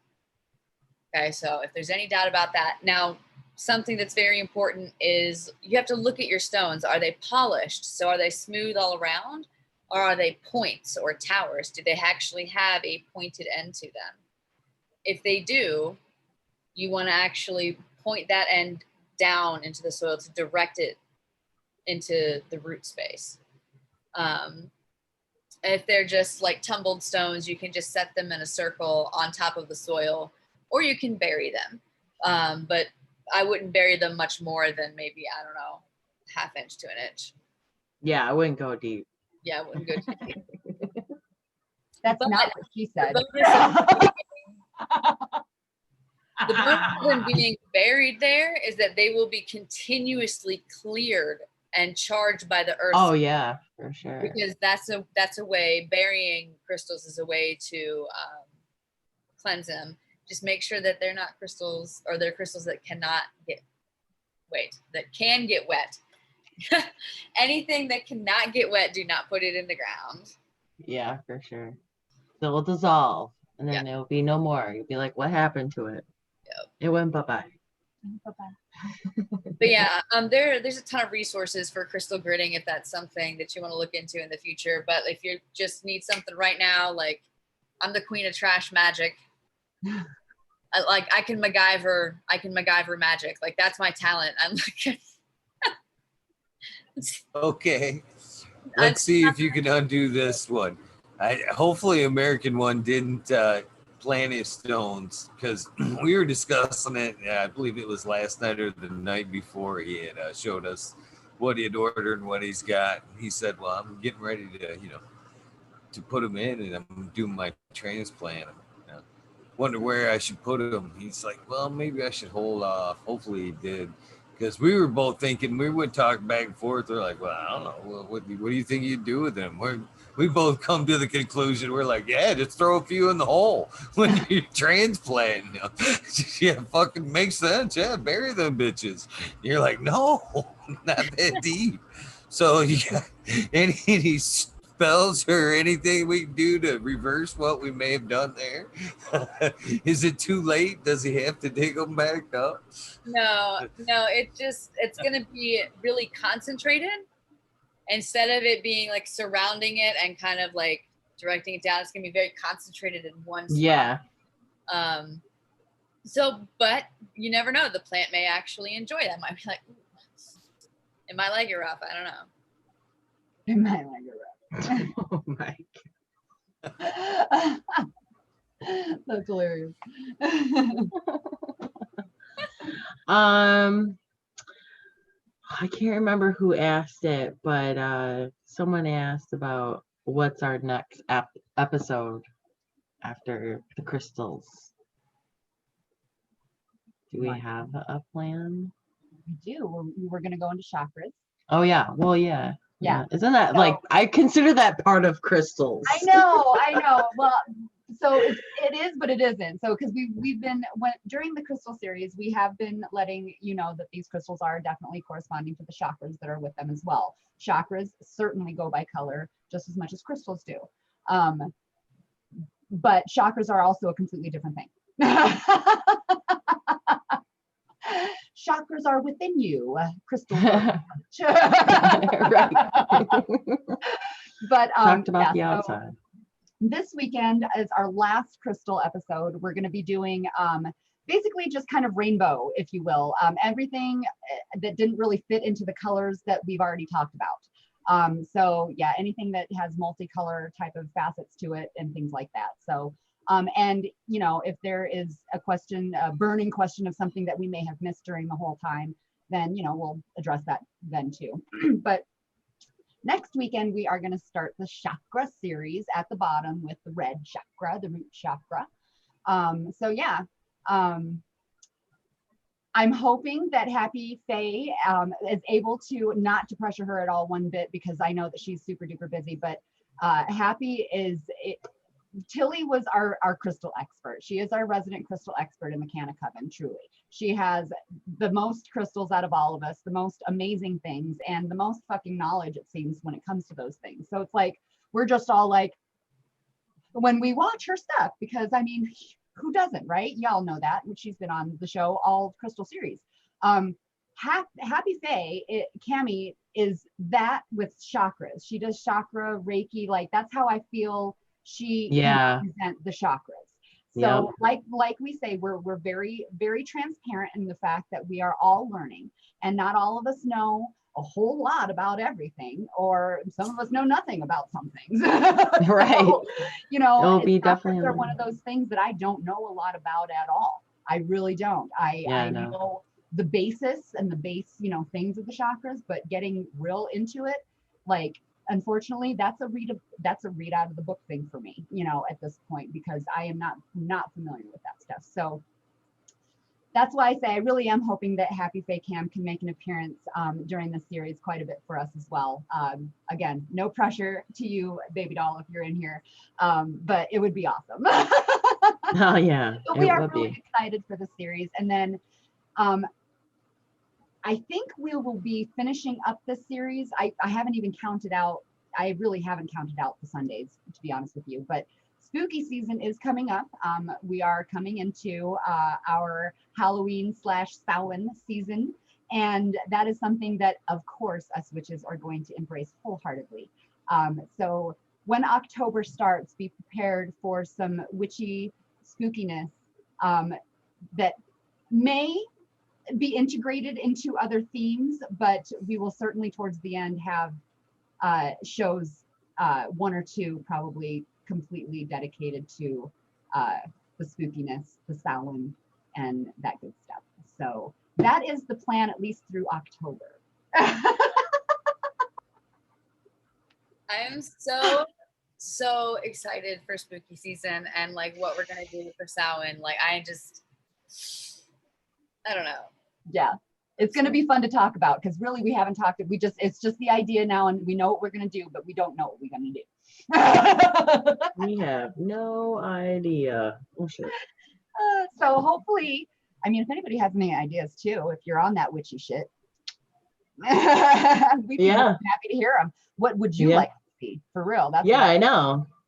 It's all about you too. It's a show for you guys, not for us. Right. I mean, I'm actually interested in the chakras myself. That's something that very much is interests me. So you've taken me from one into something else that I'm interested in learning about. I've already got some questions actually. That has been a tattoo I have wanted for the longest time. I am very much into sacred geometry, and just if you kind of check some of them out, they're the bits and pieces from different religions, different philosophies, and I actually wanted to have the chakras put back here at one point, but then somebody suggested that maybe I should have them a little closer on point. Did you guys give their chats like wanting a Happy Faye to pop on? Did you guys pass her the numbers? If not, you can more than. They're Happy Faye, if you are wanting to and available and good with it, in our Canna Coven chat, we have they're guilting her in chat. Scroll up a bit and you'll see her in chat. They're what? They're guilting her in chat. Oh, don't guilt her. Yeah, don't guilt her. Cammy will completely guilted into it. Don't just do saying, Cammy if you don't want to. But it right, link yes, in there. Yeah, you're welcome though. That's all I'm saying. Twisted, hi sweetheart. I just seen you. Hi babe. Yeah. So cheers. My question is, would they be better off placed closer to where they should be? I was actually thinking about maybe on the back to the spine to the neck. You know what I mean? Right along the spine area to possibly I didn't want the crown on top of the head, but maybe back the neck-ish, but as close as I could get. But so how important would be placement and color if you were going to actually dedicate the symbols like that? The color is important. Yeah, color is very important. Color is important. Placement, in my opinion, and everybody else can have their opinion, is not. Because that's how I feel. It's what you want, where you want it, and you already have that love for that. It doesn't necessarily play a part unless you draw purposefully upon whatever energy you are going to put, from those tattoos. But if that's not something that you do on a normal basis or will do, then I don't think placement is going to play a part. That's my I've approached one artist already, and they were like, because tattoos when intricate tattoos, I think size matters. You know what I mean? If there's a lot of design there and you want it to be, and it's important, then it needs to be a bigger size. So when I was talking to one artist about it, she's like, "Oh, well, I can just change it a little bit," and I'm like, "Nah, I don't think they were meant to be improvised on." No, yeah. I think I would rather go a little bit bigger and change the area versus, change anything about just the design a little bit, maybe some features within them. And I was like, no, if we can't go, almost exact, then I'm out. So that's kind of where I pulled. There's another option though.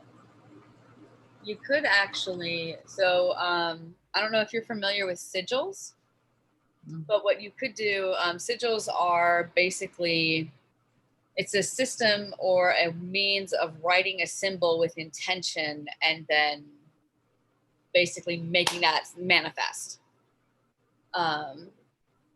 And if you utilize the colors, because the colors are extremely important, if you utilize the colors in a shape that could reflect that intention, it would be like your own personal like chakra stamp. Boom. And you can actually use that to charge your system. But it's all about intent, and it's all about the way you set it up. Yes, sorry.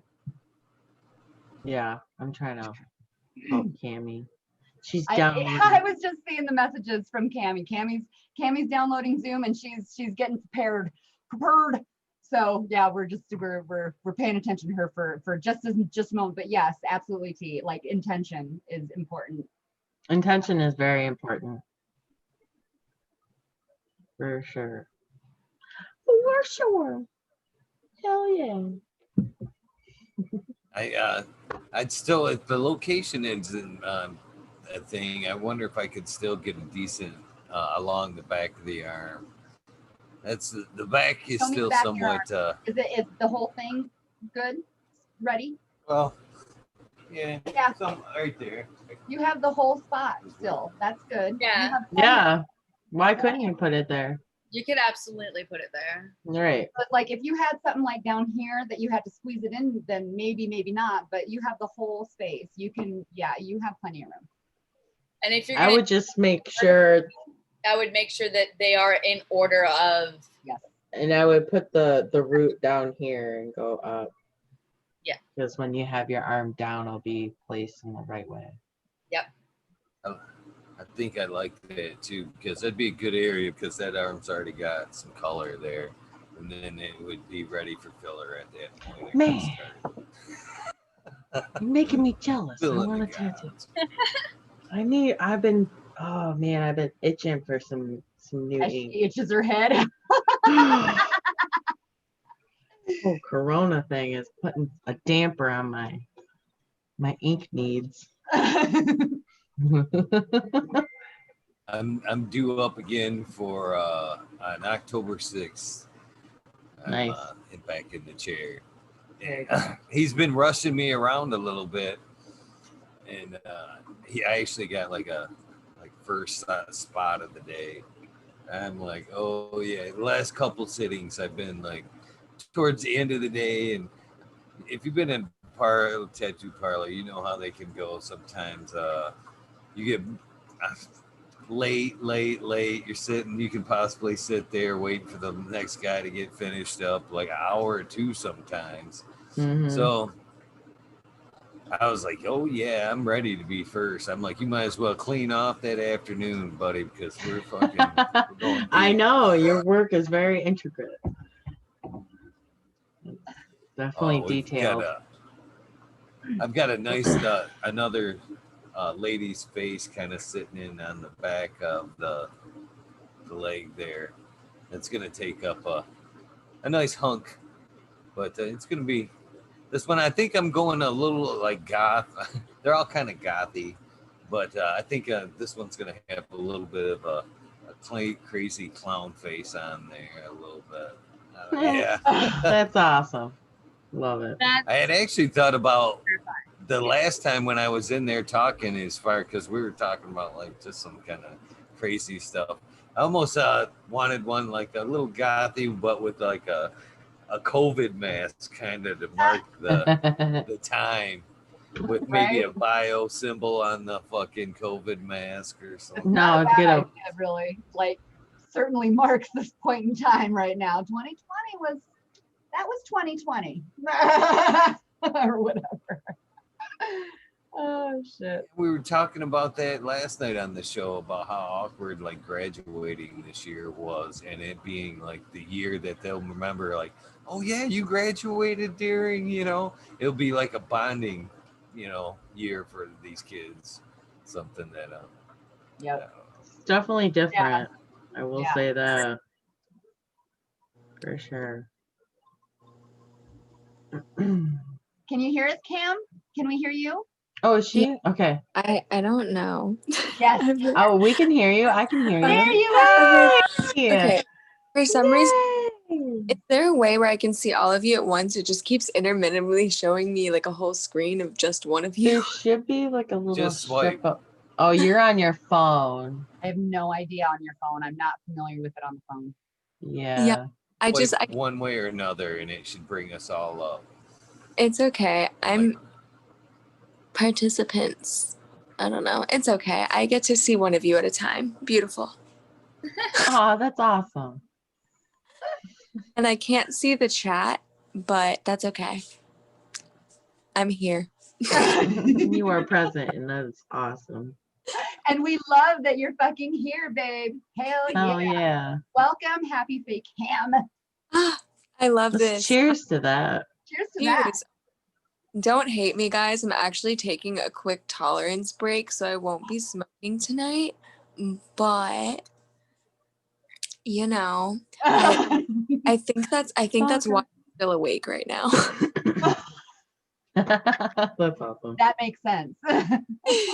Yeah, normally I'd be knocked out. I would have taken a dab earlier. I would have been done. So what's up? What did I miss? What were you guys talking about? I know you started going into chakras and whatnot. And the last thing I heard was Eagle talking about a tattoo. Well, I was asking basically if the placement of the tattoo and the coloring of the chakra tattoo would matter, is what I mean, was asking. Well, that depends on the importance to you. Like, because, I mean, you could put chakra tattoos anywhere, but I mean, I guess it depends on your connection with it. And if you want it to be in that, like, where the energy is in your body. Like, let's say if you wanted a heart chakra tattoo, the way the chakras kind of work is they're like cones, like they're on either side of you.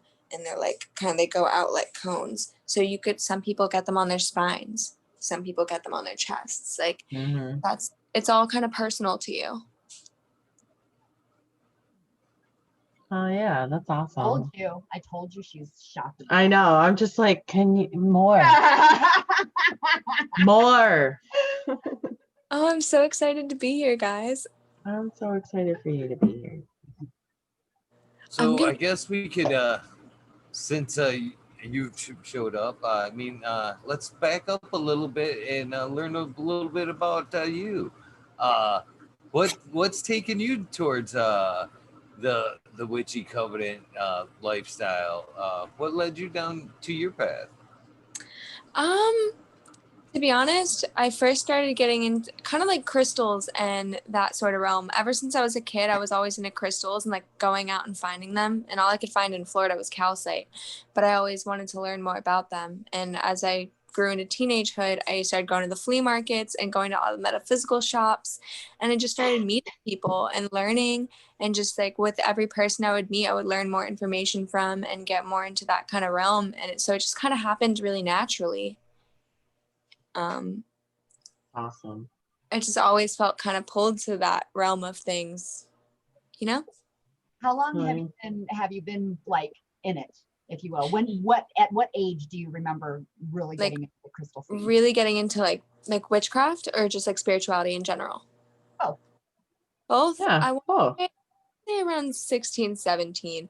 It was, not gonna lie, it was like my first, like, I guess, real crisis in life when I got in this huge car accident. I like really became like one with myself at that point. It was like the first time I like was real with myself and started journaling. And as I started journaling, I started trying to find more things to connect with, and that's what brought me to books on witchcraft and crystals and healing and Reiki and wanting to heal myself and heal my injuries, and healing myself wanted to make me heal other people. So I got into massage therapy and Reiki, and I practiced a lot of light work and work with archangels before I got into Reiki, which kind of led me on the path to that, you know, familiarity with energy.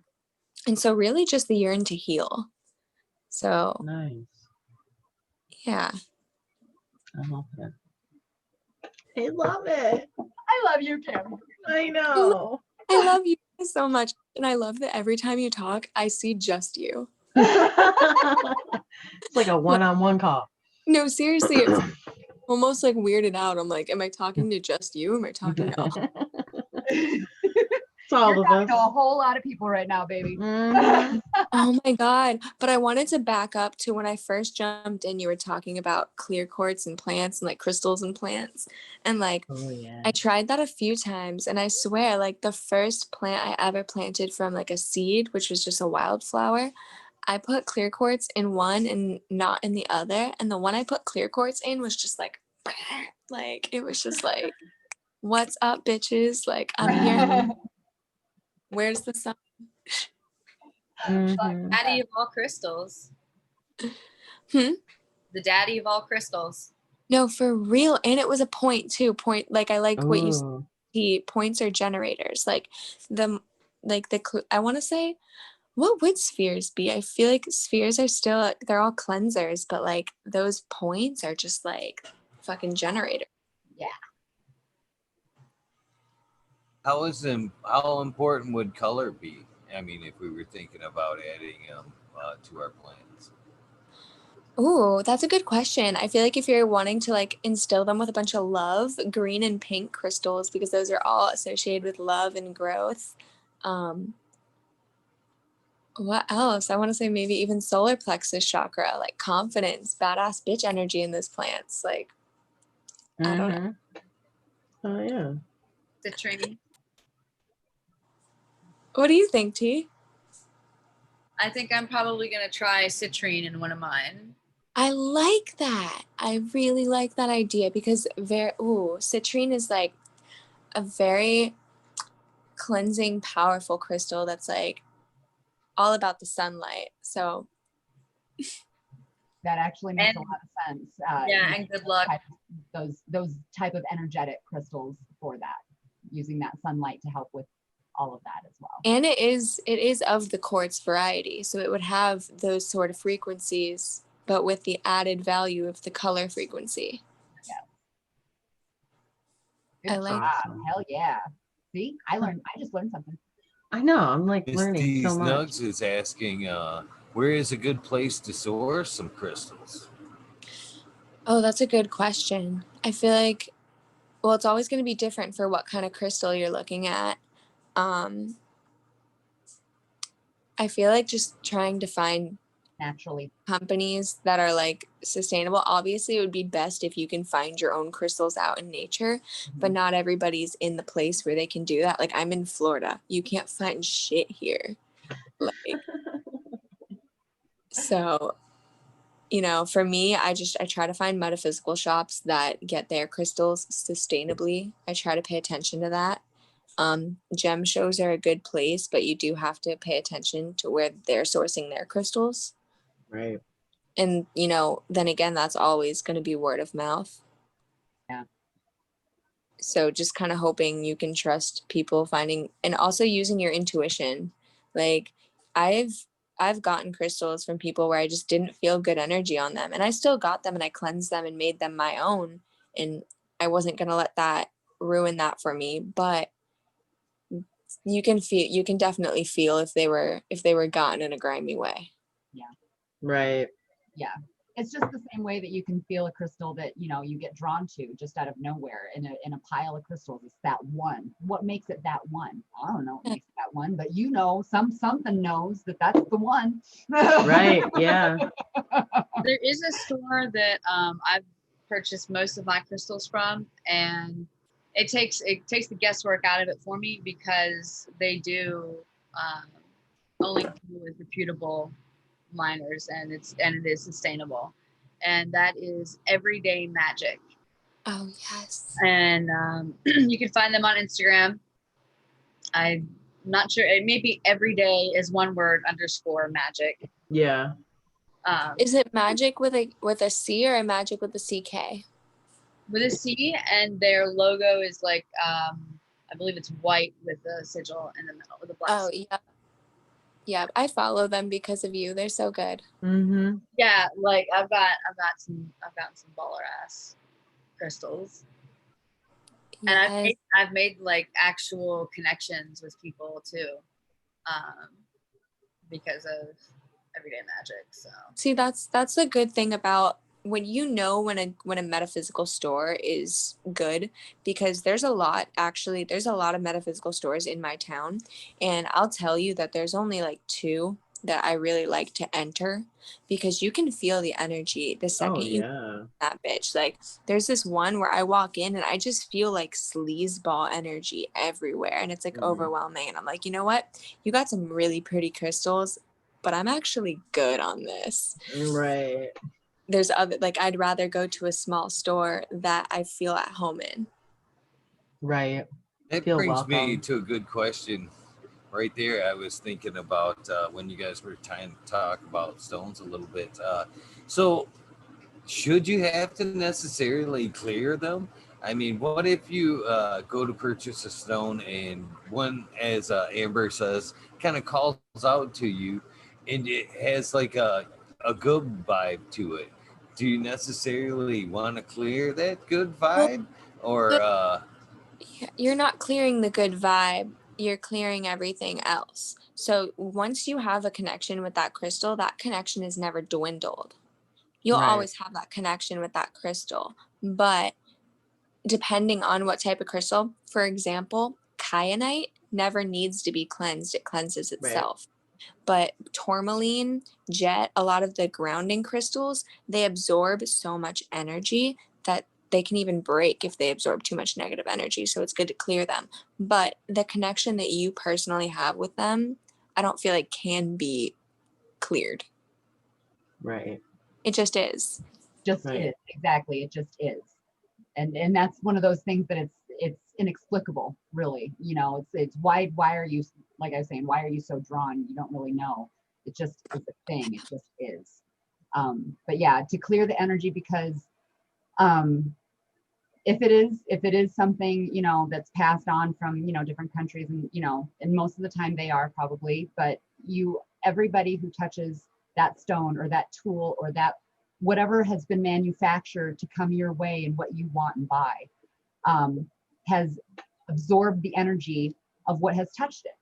So that's the energy that we're talking about clearing. When it comes to you don't know exactly where the stone has been, if you will, and we want to make sure that it is cleared for us to be able to put our intention into it, or do what, you know, draw out what that intention is for what we want, without having any kind of a tainted energy into it from mucky little paws. Yeah. Yes, Amber, I couldn't have said it better. Intention is everything. And if, like, you know you're protected, bitch. Like, Yes.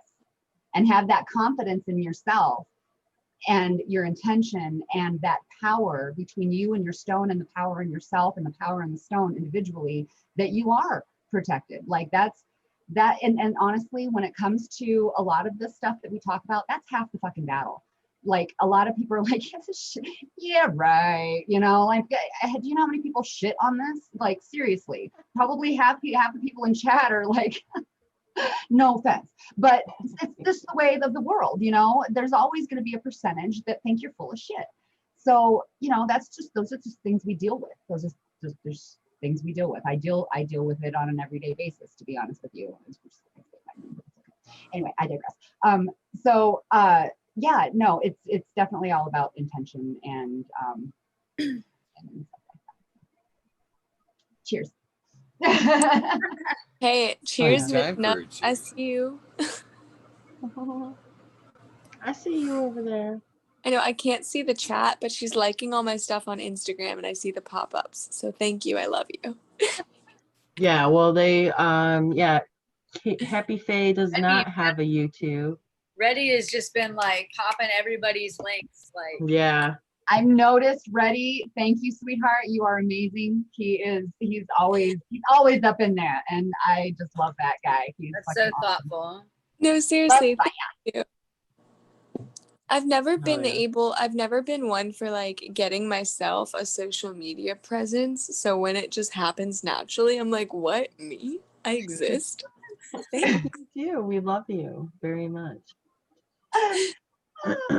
I love you guys. I'm So- so happy I'm like awake right now. This is such a pleasant surprise. I love your This face. is. It's very awesome. Me I'm just glad so we're all able to get together and do this. This is so fun. Oh my gosh, can Couldn't I show think you of a- guys some plants? I have some Yeah. succulents propagating right now. And I put it's actually relevant because I'm so guys, I'm spun out. I put an amethyst in my refrigerator yesterday by accident. Oh, girl. What? I had it on top of a Life pizza hack. box. I had it on top of a pizza box. I take the pizza box out. The amethyst comes flying out. Meanwhile, this is my only piece of amethyst that I own. Oh And then no. a couple of chunks like broke off of it. So I took the dust and I put it into my plant, like into the dirt. Because Nice. I was like, I have to do something with it. Like, Right. Oh, I don't know how to change my video. I guess it was meant to be. It's easy. Just Yeah, tap it was- your screen, and Oh, there there we you go. Oh. Aw, Look at this one. Pops. nice. Oh, look at that root coming out. Very nice. Very nice. Right? Oh my gosh. Okay, succulents are very easy to propagate, you guys. They really just need a little bit of soil. You don't have to bury them. You just literally set them up on top and spray them with water with a sprayer every once in a while, and those roots will come out and just grab. And there you go. Like easy fucking Hold peasy. on. Those are beautiful, Cam. Thanks.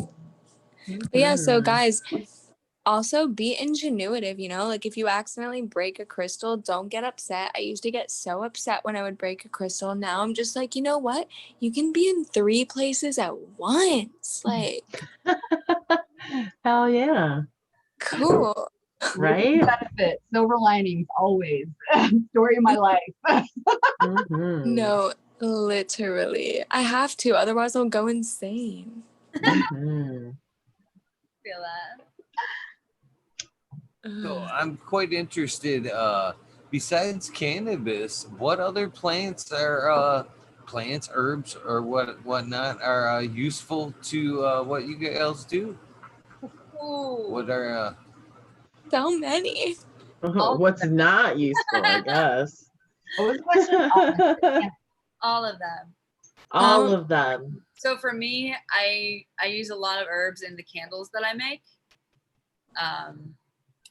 I use a lot I do like ritual baths. And so I actually have like a tea ball that I pack with various herbs, and I use that in the bath. That way you don't have to like pick out the individual lavender buds, because that would drive me insane. Oh my god. Yeah. Yeah. So I use them for that, and then you can also just use old-fashioned cooking herbs, and Yeah. you know, utilizing those is actually kitchen witchery. You know, Right. it's a subset of witchcraft. It is. So yeah, all of you who can cook really well, like some of you may want to think about. Yes. Okay. You have more ingredients than you think. Yeah. Right. No, seriously, there's so much you can use. I just started growing my own herbs like not too long ago, like in the past few months. And so far I've got basil, oregano, mint, garlic chive, things like that. But you can use like I use basil and mint. I put basil and mint like in my windowsills for protection. Mm-hmm. That's a good one. Yeah. There's so much you can do. Like Divine. Plus when you grow your own herbs and everything, you're putting your intention, you're putting your energy, and then you're processing it and you're using it for other things. Like it's just, you know, I feel like it's more powerful because you're putting your energy in it. And if you are gonna use it, you know, like I mean, even using for like black salt, you can use your weed ash. Mm-hmm. And just grind it with the salt, and then you can use it and write sigils with it. Like it's just all with your energy. That ash has come from you and your I smoke. mean, like, And tinctures too. I make a lot of you can make tinctures with various herbs. right. And I wasn't being facetious when I was like all of them, because basically, I mean, every herb has different properties. Right. The number one safety thing I will say though is not all herbs are certified organic. Now, if you're Yes. not going to consume the herbs, then Right. that's okay. If you are going to consume anything made with herbs, it needs to be certified organic. Yeah. Yeah. That's Like definitely fact check where you're getting Agreed. if you're not that growing. is definitely agreed for sure. T, you just made me think of a really interesting point. A lot of people post about smoking herbs, like Right. smoking different herbs and like rolling blunts with rose petals. Guys, don't buy anything from like Publix and try to roll with it. Don't buy lavender from just anywhere and try to like smoke it. You could be smoking pesticides. You could be like Right. doing, and even if you're going to put those things in your cauldron and burn them, I personally would still want them to be organic some of the time, because Right. you're basically inhaling that unless you're outside. My head, dude. So I just use all organic. That way nothing ever gets mixed up and I never accidentally put the wrong thing in the wrong thing. Like, fuck it. No, just take that out of the equation. Right. Everything. That's why. That's also why, like, I, like the idea of growing my own herbs, because No, You know. exactly what's going you on. just know. Mhm. And it's just so Taking much the whole guess out of it. Right. and it's so gratifying, like when you put your blood, sweat, and tears into like I'm sure Eagle, you are so proud of your cannabis crops. Like you put your blood, sweat, and tears, and like you experiment. Like I've killed plants before, like trying to experiment with different things. I killed them dead, and like it was like traumatizing. And then the next time when I like did better, I was like, oh my god, like I went through it for these plants, Right. It's like They're a for living sure. being. They're babies. they all speak to me. There's definitely a connection there. I've actually noted myself that I tend to feel different, and I shouldn't, about plants I take in versus plants I've started from seed. I tend to baby the ones I've started, straight out of the dirt a little bit more than, the ones that I've taken in, even though it could be like a fire cut. I have an attachment for the ones that I've raised that have, right from the babies. I just don't. I'm guilty of not just having the love for the clones that come in. I know they're great strains. I take care of them like I should, but I don't feel the connection that I have with the ones that I popped. I'm kind of. I ask about plants myself for one reason is lately in my journey about learning about cannabis a little bit deeper is I've come to learn about what companion plants in the garden. So I'm kind of wondering, what plants that might be useful, like to you guys, that you may even be able to plant next to your guys' cannabis plants when you get them up and rolling, that may sync I'm with trying each it other all. in a way there. I know for a fact that like lavender's a good one, marigolds and stuff like Yeah. that, and of course herbs that you could have right there in your pots.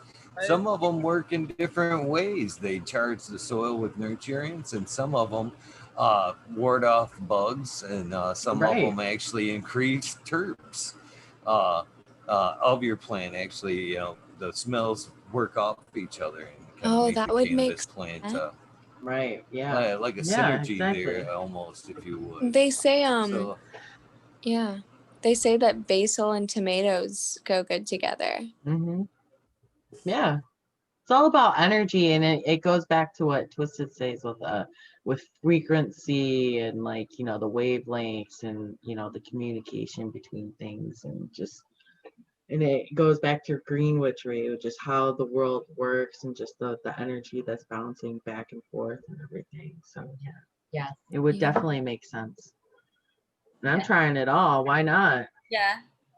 And if you Why not? like a circle of crystals around it, if you grid around that, it's gonna just really enhance. So that kind of leads me into a next good question I had for you ladies is what are some of the things, maybe some of the stones, maybe some plants or whatnot that we can bring in? our gardens already are a happy place, but if there's some things that we could bring into our gardens to make it a even happier place or more positive place, what are some of the things we could do, bring into our rooms to make it a better place? Selenite. Selenite. Yeah, I love that. I love it. That's Look just at the it. first thing Look that at it. he has. Oh, look at that. Look at that beam. what I'm And it I'm can be missing. carved. Oh, Is it carved? Can it be a carved stone, or is that natural? What I'm looking Selenite? at there. This is raw. Oh, okay. Sorry. I can only see it if you're talking. Yeah, that's raw. Wow, it looked a little bit shaped there. That's And pretty this awesome. yeah, that's why I love it. It's just like, okay. You say something so Cam can see. Oh, this one's polished. Oh, that's so cool. Sorry, guys. No, it's okay. I'm sorry. Yeah, No, that's that's okay. selenite, guys. And for those of you who tuned in to Witchy Weekends, and we talked about the difference, the two different types of what's true selenite and what's being passed off as selenite, you can always go back and reference that. But like Cam said, the selenite is an excellent stone. Yeah, selenite's a natural cleanser. So like if you have selenite in your space, it's just gonna always just like help lighten up the vibes, like just clean and clear. And I would recommend putting them in the corners. All right, that's a good advice. So corners are like energy vortexes of a room. Corners can get sticky energy kind of thing. Like that's why they say like when you have like sage, like always sage the corners, sage everything, because like energy will literally get drawn into those corners. Nice. That's good advice. Thanks. Yeah. I learned so much tonight too. Oh yeah, definitely. That's something that I definitely learned when you're cleansing your space, your house, and all that jazz. You definitely don't want to miss the corners. You don't want to miss the things that emit that kind of energy. And I know that I'm going off the subject with plants here, but while you're cleaning with whatever you're cleansing with, you make sure you direct that whatever energy you want and intention into those corners to release it into, out, right? So they get stagnant, they collect, and it just, if you cleanse around them, it's just going to kind of spread again from there. You want to make sure you cleanse all of it so that that energy doesn't come back in as quickly. Yeah. There is a crystal I want to show, but it is in my bedroom. So I'm going to go grab that real quick and I'm going to explain the difference. It's going to be citrine. But I want the chat to be able to tell the difference between real citrine and heat treated amethyst. So give me 1 second. Oh, guys. Okay, after she gets back, I think I have to call it a night. I'm starting to fall asleep. Aw.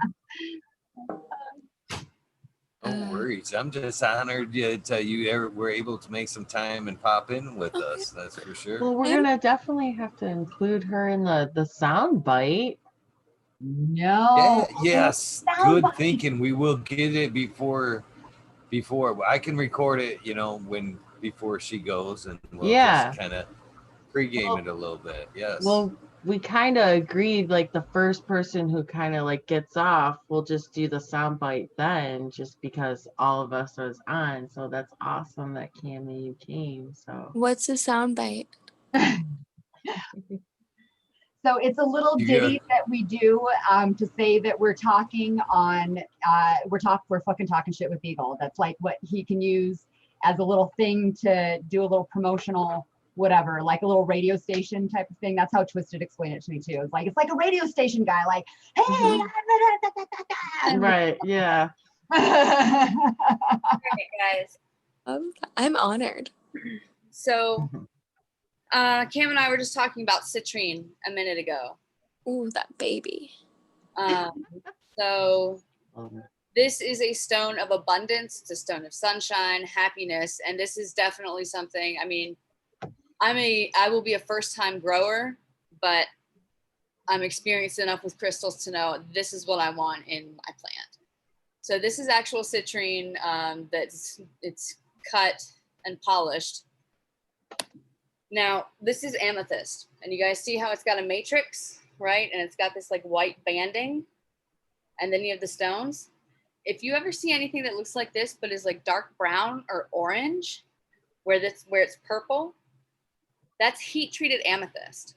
And people will actually heat treat amethyst and try to pass it off as citrine and sell it as citrine, which is much more expensive than amethyst. So don't get fucked over, okay? But I want to make one point though. I'm not discrediting that statement at all, because I do agree that you shouldn't be paying more money for something when it's something different. But I do think that there's still some really beneficial properties of heat treated amethyst, because if you think about it, it went through a chemical process. They heated it. It changed, that carbon changed to that orange color. So it did undergo a chemical process. And so it does have new properties of like color frequency, but it is not natural citrine. So I feel like it's still a great stone. It's still cool. It's just like how cherry quartz and like things like that. Like some man-made stones are so beautiful and awesome, but you know, they're not the real thing, you know. Right. But it's also to say again, if you have a connection with it, then so be it. You trust that connection. You always want to go back to what your connection is and what you're feeling with it. And if that's still something that you want, and you know that it's not the real thing, but it's still got that energy that talks to you, then it's okay. See, I'm glad you said that, T, because that's just the thing. People just need to know. Yeah. Right. Exactly. They just need to know. Make your own decision after that. But no, be aware. Yeah. Be aware. Thinking that one is and the other are the same. They're not the same. All right. While you were gone, Madam T, Happy Faye Cam said when you got back, she had to go out. She was getting a little bit tired. So we figured it was going to be a great opportunity to get the soundbite right quick while we had, the most of you on the show, which makes perfect sense. So I don't know how you guys want to do it. You guys seem like you had it somewhat rehearsed, but kind of. I know, as Cam is like totally freaking out, like, what the fuck? You got it rehearsed? No, literally, rehearse means 45 minutes before we got on. Okay, yeah. That's rehearsed. Okay, so we have to explain to Cam what we're gonna do, so you guys are gonna know what we're gonna do. So each one of us in order. I'm gonna go first, and then Chicha, then you, and then T, and then you. Say who we are. I'm Amber Lalana, and then I say a little blurb about us being Canna Coven members, and we are Witchy Weekends, and then we all say, and we're fucking talking shit with Eagle. Okay. So all like running together, so you have to like be on point and listen when I'm done saying Witchy Weekends, because that's when you got to come in and be like, and then we're fucking talking shit with Eagle. And we all got to try to say it together. It might take us a couple of tries. It might. Took us a minute. Okay, so just to be clear, you're the only one that's saying something about Witchy Weekends. We're just saying our names, right? Yeah, right. We'll say our names in the beginning, and then she's going to talk, and then once she gets to, and we are fucking talking shit with Eagle, that's when we all get together. Okay. Are you ready? Yes. Okay. Are you guys ready? Okay, here we go. See, this is the part I'm nervous about. I know, right? Oh shit. Can we get it on one try? Can we do it? Can we do it? Universe, you got our back, baby. Okay. Yeah. Ready? Here we go. I'm Amber Lalana. I'm Chicha B. I'm Madam T. I'm Happy Faye Cam. We are Canna Coven members. We are Witchy Weekends. And we are fucking talking talking shit with Eagle. Wow, you guys are good. That was good. Even improvised, you guys still nailed it. Man, That's that us. was Oh my god. That was awesome. I Did love we you really guys. do it? Did we? I mean, I think that was kind of. I said it a little too fast. I definitely I wasn't. tried to. I mean, what does everybody think? Was that on point? Honest opinions. You I mean, guys. I'm seeing like all these like awesome like hand claps, fist pumps. I think it was pretty whoop, damn whoops, good. nice. Awesome. Thanks, guys. Yeah, that was perfecto. Fuck Oh my God, yes. yeah! Yes. I love you I guys. was Thank you so impressed. much for having me. We are impressed too, for sure. I'm impressed. I'm impressed. Yeah. That was badass. Eagle, this has been so much fun. Thank you so much. for I know, having this is me on. awesome. This is like the highlight of my week for sure. I know. Oh my gosh. Literally Or- same. And I really didn't know I was gonna be here. So I know fuck we yeah. didn't either, so that's a nice surprise. You know, okay, so Cammie, I did choose this coffee mug because I was like, she loves this coffee mug, and I just, you know, she's here in spirit, so it actually brought you here. So thank you. I literally Magic isn't real, right? Kidding. I don't know why I'm crying in the club. I love you're you not the so first much. one tonight. It's okay. You're not alone. Yeah. So yeah, this I is, cried earlier too. It's okay. It's an emotional show. this is, you know, every time I use this cup, I think of Oh, you. I'm like, oh, she loves this cup. No, I seriously love it It's the so much. Cammie cup. Oh my god. It even has the cute derpy face. I love it. I know, right? It's just like, hey. Oh, that's awesome. Oh That's gosh, guys. awesome. I love you all. And I love hey, you. even though I can't see the chat right now, I love all of you guys in chat. You are the badassest group of people. I've never been in a chat with such good energy and such welcoming people. I know, And I just want to right? give my heart to you guys right now. You guys are the best. I know, right? Yes, baby. Awesome. Hell yeah. For Means a lot. sure. I I can't know wait to chat talk to is you. loving you, Cam, for fucking sure. I mean, how can you not? This is fucking happy fake Cam, y'all. Check her out on Mhm. Insta. She's not a YouTuber. She only comes on once in a while on Witchy Weekends on my channel. But check her out on Insta for sure. Oh I yeah. love you guys, and I hope you all have an amazing night. And Eagle, thank you for having me. I definitely am. Honestly, I haven't tuned into many of your chats, but now having shared energy with you and been here and like That's kind so of awesome. meeting you, I would love to tune into more of your chats. I've just, you know, I'm not on the internet much, Love but I to love have ya. this. We'd love to have you anytime. Thank you. Awesome. Bye, guys. Bye, Cam. Have a Bye. good night, I sweetheart. love you. Sweet dreams. Bye. Love ya. Aw, Man, that's, that's Shout out to awesome. Tammy. I'm glad was she was able to awesome. pop in. I love it. And the All fact right. that we did that on point. Oh, dude. I'm like, thank you. I'm fucking surprised as fuck. Not gonna lie.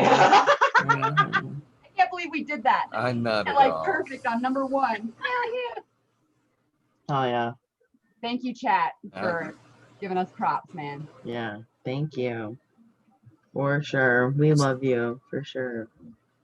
By the way, I'm not surprised my at all. I dedication- knew tonight was going to be amazing night, so I'm not surprised at all. Not in the least bit. So I believe it was. Let me scroll back into chat. It was Bob's Grows. Bob Grows, and I believe it's a good question. And no skipping out. Everybody Oh, gets their shit. answer. No groupies. No groupie answers. Damn it. What calling are us some of your favorite? What are no? I mean, hey, just all of you throwing out one answer and going, "Yep, that's it. That's what's right." I like to do that though. 'Cause But we all- we're we gonna all do agree. that. Group answer. We agree. Depending on what the question is. I have no idea. What are some of your favorite herbs and crystals to work with, and why? Okay, well, I'll go first. I love working with amethyst. That is one of the first crystals that I've ever been drawn to, and one of the first crystals that I've ever actually had. I love working with amethyst because it has that relaxing, just ability, that energy. It just calms you. It's a calming energy. It's a self-love energy.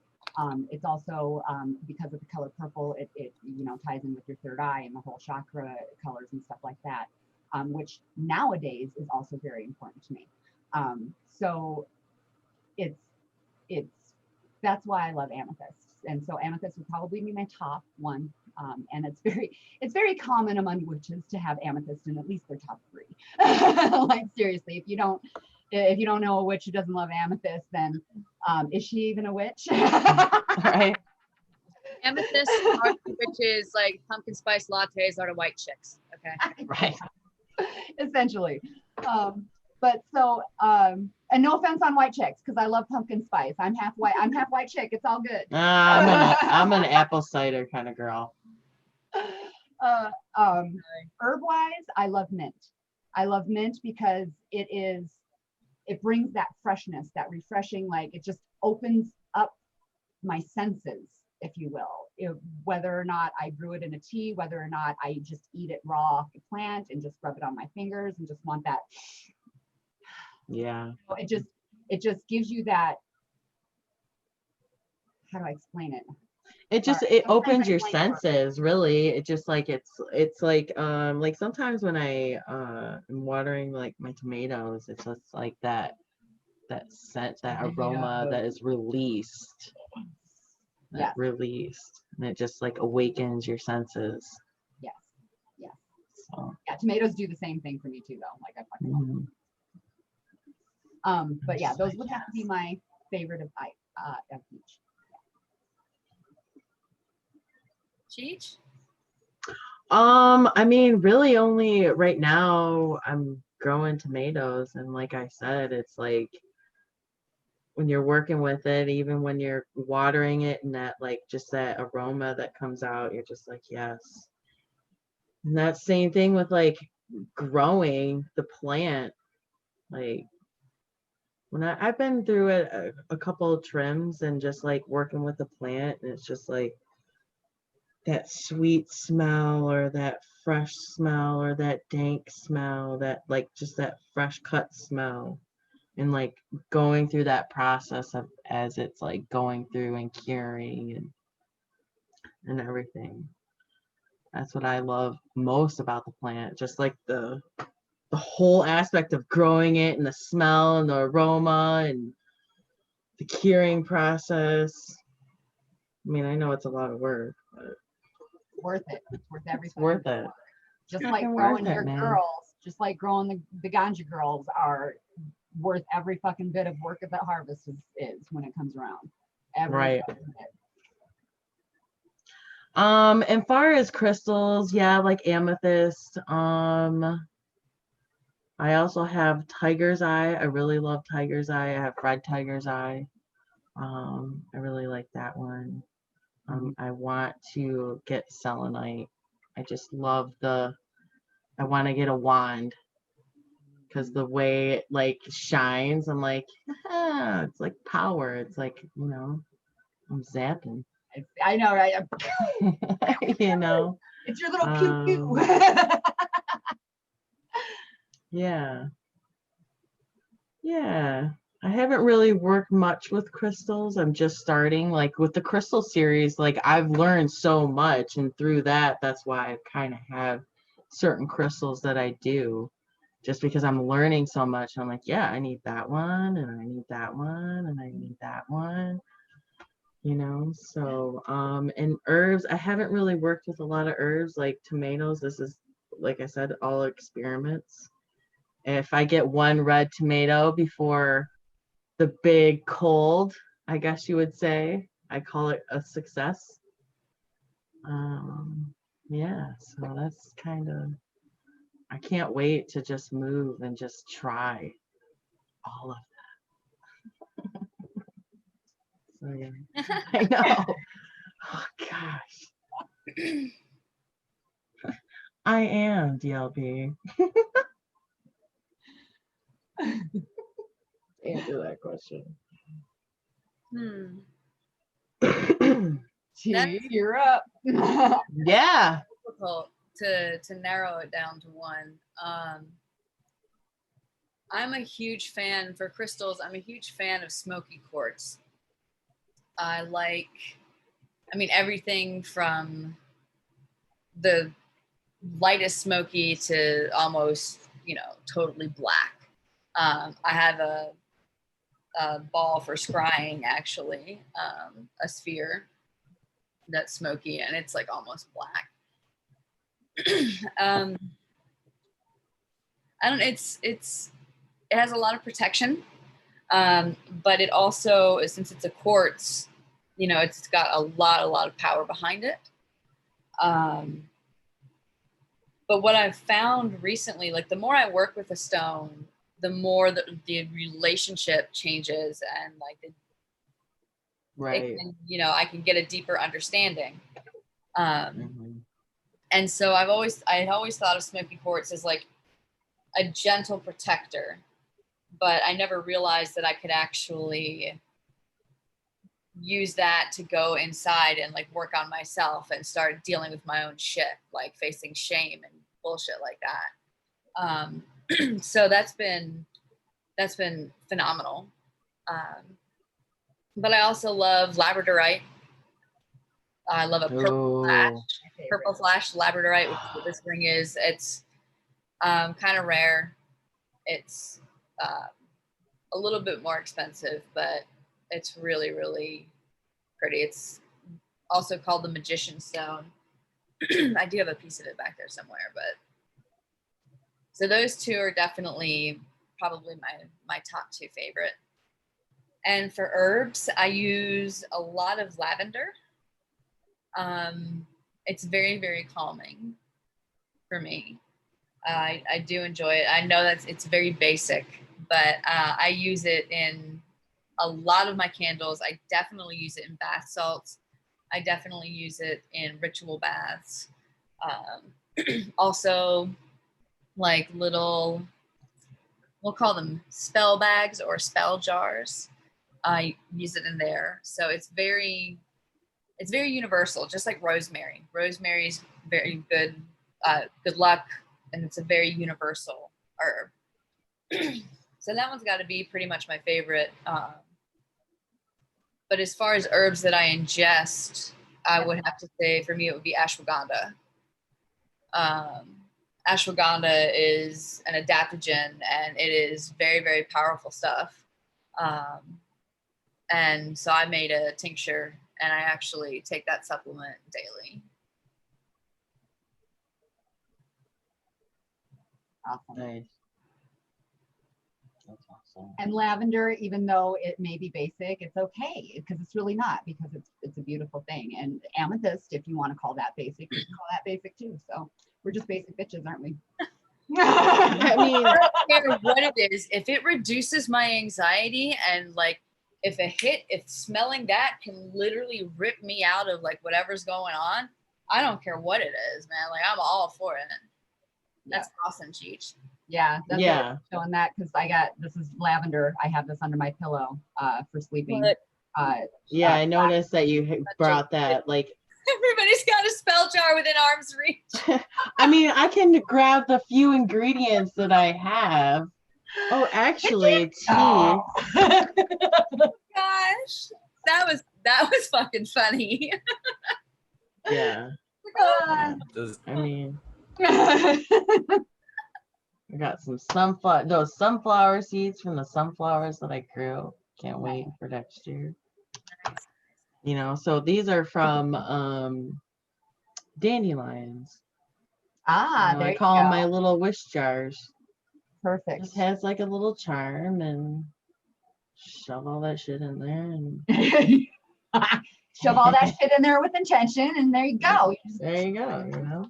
Boom. Put a little put them in a bag. Heart bead, and I got a gem. You know. Yeah. Yeah, you can decorate it any way you want, and you can put it in your gym whatever bag. you want. You know, as long as whatever feels right to you. I've got a lot of This is the only purple little bag I had, but I've got a lot of muslin little bags that are going to be used for a lot of things coming up too. So right, like hold on, give me a couple of seconds. I got like a little bag here of crystals for necklaces, you know, like little pendants. This feels like the So- Goonies right now. I can't help but wonder. So I love if that I'm in- movie. You're just gonna. You the know, gems are all. I don't know what this. Oh, wait. I don't know what that means. But So do you have to necessarily, if you're carrying stones for one reason or another, do they have to be on your person at all times? I mean, how deep is your relationship with your stone? Can it be in your car? Does it have to be in your pocket? Does it, in your bra, yes, it can be very personal. yeah, it can be very personal. If, you know, it depends on what you know, it depends. Yeah, it depends on the intention of the stone. What are you trying to accomplish with it? If you're trying to like protect your vehicle, then keeping the stone in the vehicle would be the most ideal place for it. Yeah. For like instance, I took a road trip down to Tennessee, and I just, you know, I picked the crystals that were calling to me, and like, you know, some of them were protection and some of them were for other uses, and I just put them in a bag, put them in my purse, and I just had them with me, you know.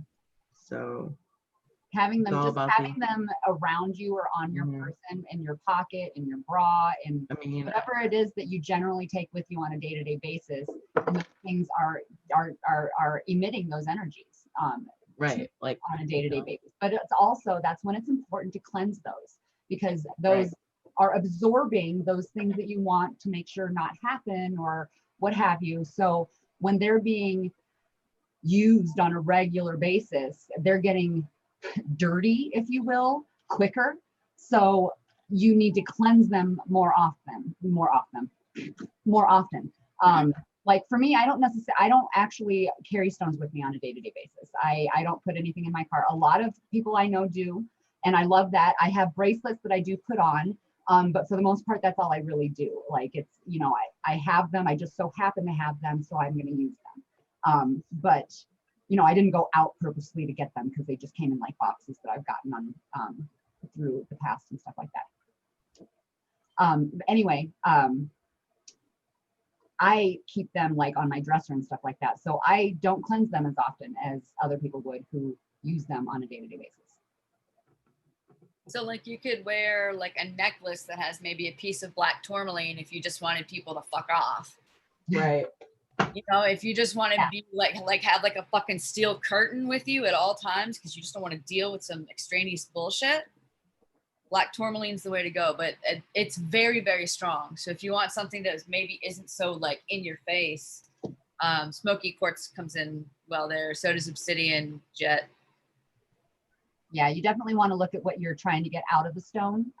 And you also want to think about your energy and how your energy wants to receive the energy of the stone. Because if you're a delicate person and you don't like to be like, you know, do this, then maybe you shouldn't have a strong stone. Maybe you should have something that kind of, you know, just edges you into things and is a little nicer for you. You know, there's differences in these energies that are that.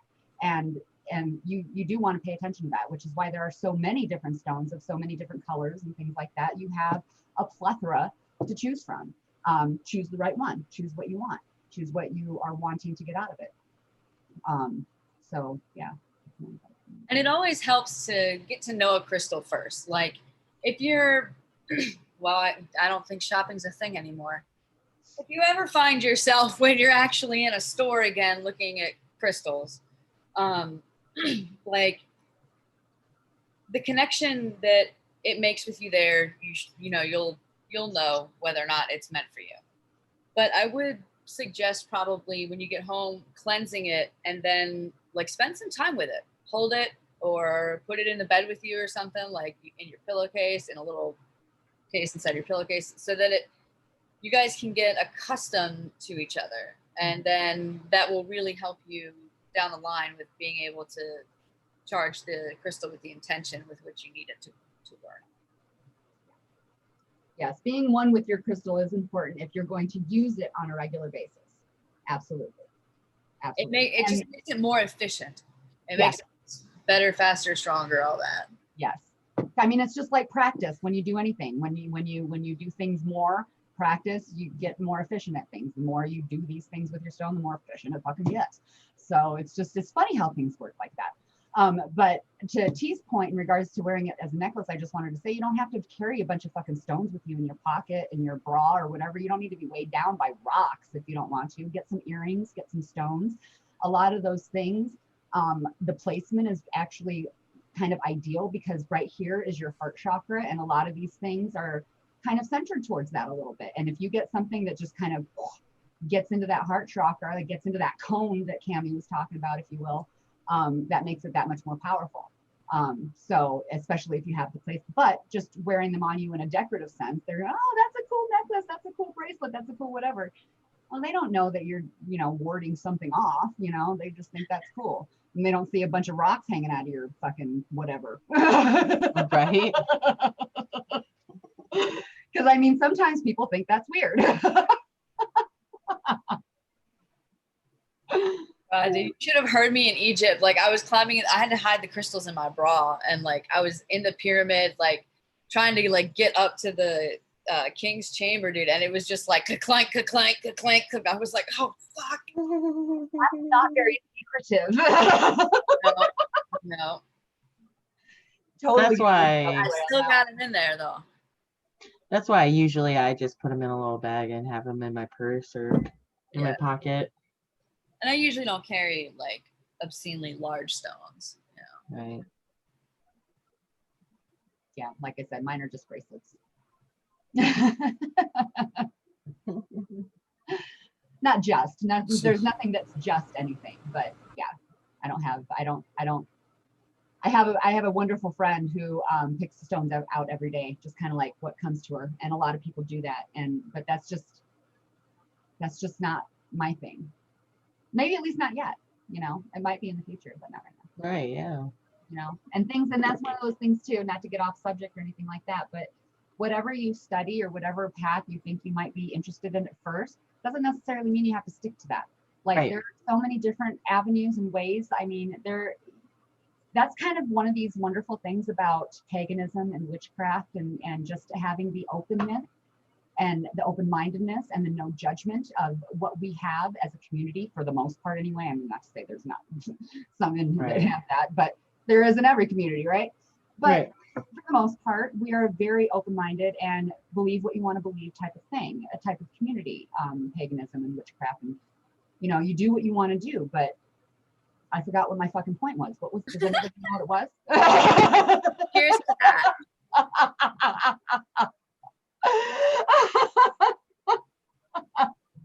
I lost it, you guys. I fucking lost it.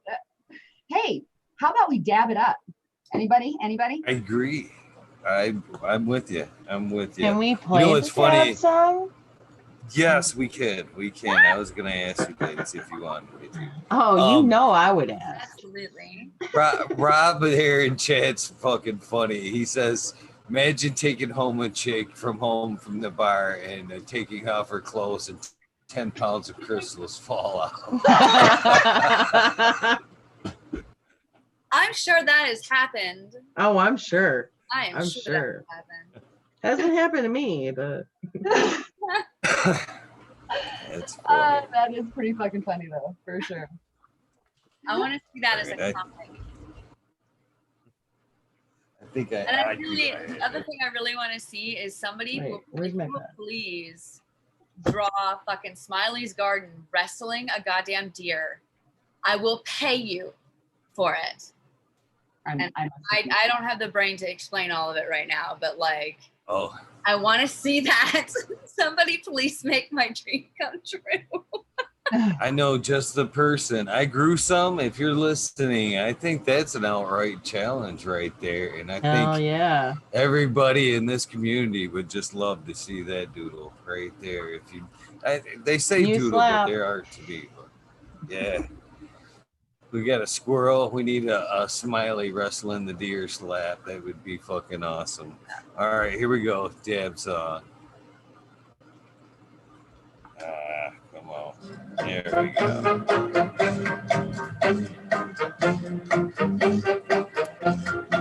Cheers, everybody.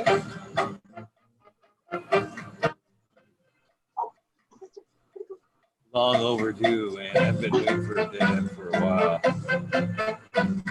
I like it.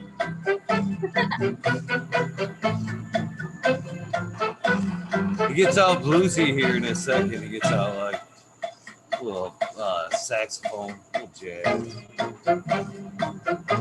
Which is funny because that's like right when I take my hit and I get all like kind of like Dizzy Gillespie, like I'm trying to hold it in. Cheeks all explode.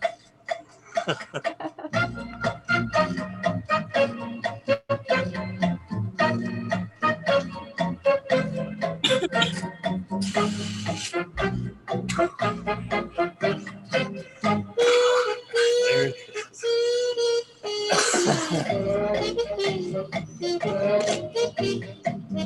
I the only one like seriously jamming out this right now.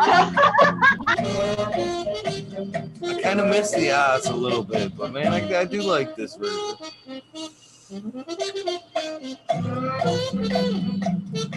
Here we go. Cheers, everybody. They say, "Yay, the damn song." I'm Cheers. actually trying to get my daughter to her boyfriend's in like a heavy metal band. I'm trying to get like a heavy metal version of that, just like almost that'd like be a thrash cool. version to throw in every so often.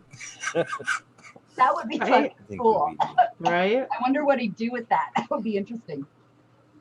And of course, if GGB is up here, of course we're gonna have to play the dab song at least once. Hell yeah. Once. That was fun. That was fun.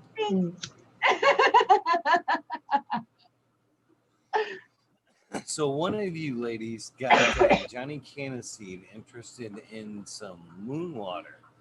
Could you, any of you guys elaborate on the moon water? What do What you about it? know? What do you want to learn about Riley it? Gardens. Hey, he's Put it out listening there. and driving. Drive safe. In glass. If you don't have a glass lid, then leave it open. Make sure if you're going to drink it, make sure it's drinkable. And Right. if you don't want it charged by the sun or touched by the sun, make sure you take that shit out of the moonlight before the sun hits it, because then it charges it in a different way. Right. You know, sun tea, for example, you charge it in the sun. Yeah, well, I mean, yeah, and if you want sun water, Yeah. yeah, sure, put it in, like, yeah, that's Right. a different energy. I mean, exactly. For So, I'm all what fucking nice would be and some of the benefits?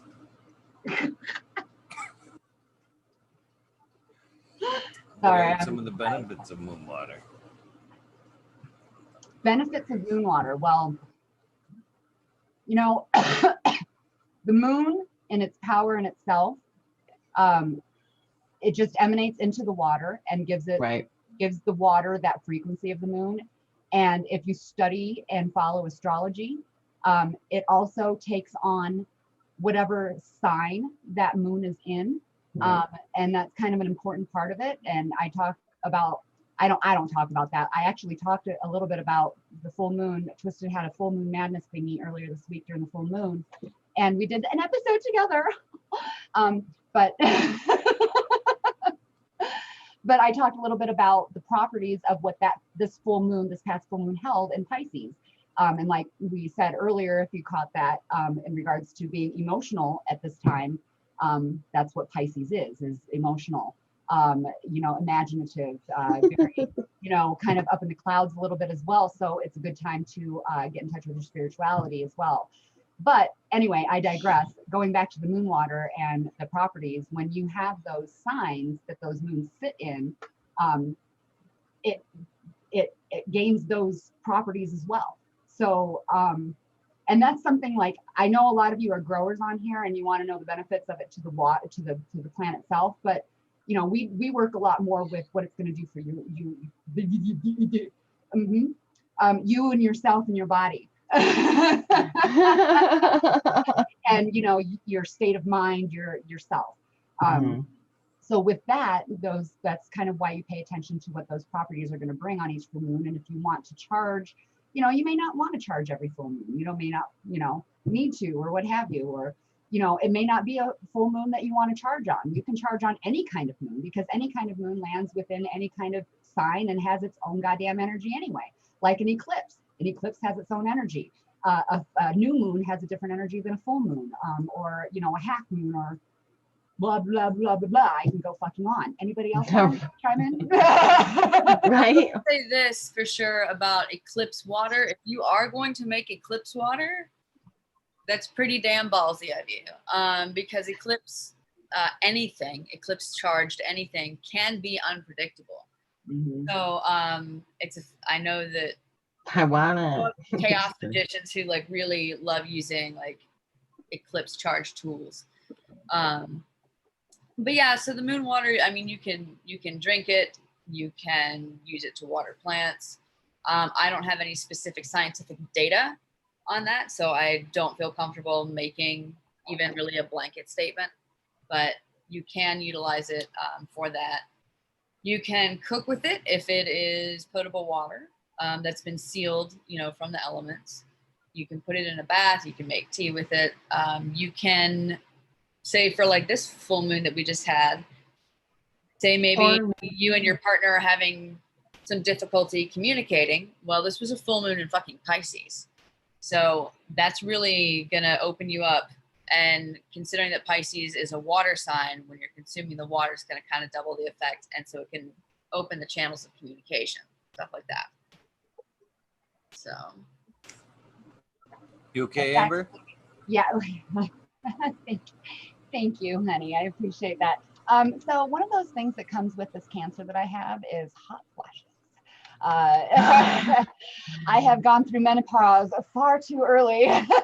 My just a little blurb. I have breast cancer. It's HER2 positive, which means that hormones, all my fucking hormones that come in me, and that sounded terrible. All the hormones that. Sorry. That's all right. Yeah. That yeah, anyway, they will latch on to the cancer cells, and it basically feeds them and causes them to grow, which this chemo that I continue after all of my bad shit is done, it doesn't give me the side effects, the yucky side effects, so I'm not yucky like I was before, but it's anti-hormonal chemo, so it's stopping my hormones, which puts me into menopause, which gives me hot flashes. And these hot flashes are no fucking joke. I believe it. They are no fucking joke. So I apologize. It's just, I got to like kind of breathe through it. I let the ladies know in the green room. That's what we call our pre-sesh before we go live. It's like when they're bad, like sometimes they're not bad, but when they're bad, I just want to rip my fucking skin off. It's too many layers. I felt bad as soon as I seen you take that dab, and then I threw you a question. I was like, "Boy, that was unfair as fuck." Who wants to answer a question just like straight after like exhaling a dab? I mean, it's not necessarily you want to put together some thoughts right then and there. I rallied. I rallied. You did. You did. You did. You absolutely did. It's that idea. It's that idea. I apologize for interrupting whatever that was. I don't even remember what the fuck we were talking about. Moon water. Yeah, moon water. Moon water. See? Did you have anything you wanted to share about moon water?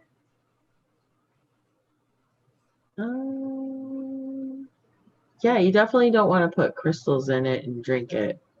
You definitely want to have a separation. If you want to charge your moon water with crystals, like if you want to charge, obviously make sure they're water safe. Of course, that's what we've said.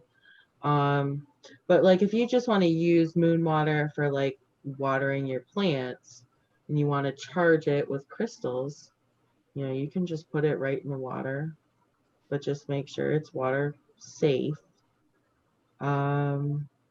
But if you want to make it like charged with water, you have to like get something just like to separate it, because it becomes toxic. You don't want to drink that. So that's my only input.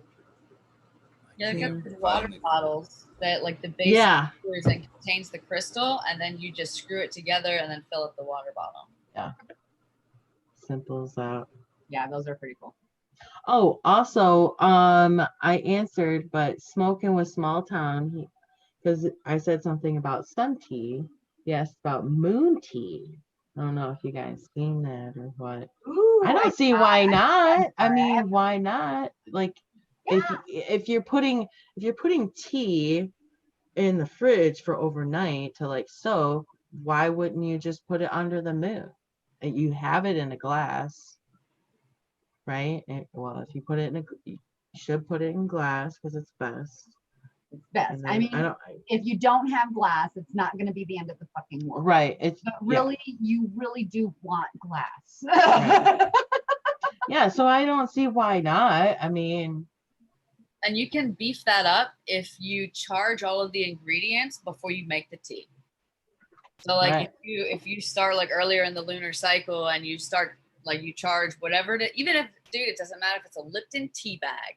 Okay? It doesn't have to be all that fancy. You don't have to like I know. my curated herbal collection like Nathan. It doesn't have to be all that, you know. Right. So don't get in the trap of thinking like I can't do this, I can't afford this, or like, you know, whatever. It can be very, very simple. Right. But you can actually charge your ingredients beforehand. Then when you make those ingredients, charge when you combine the ingredients, then charge the tea as well. And that's right. like so yeah,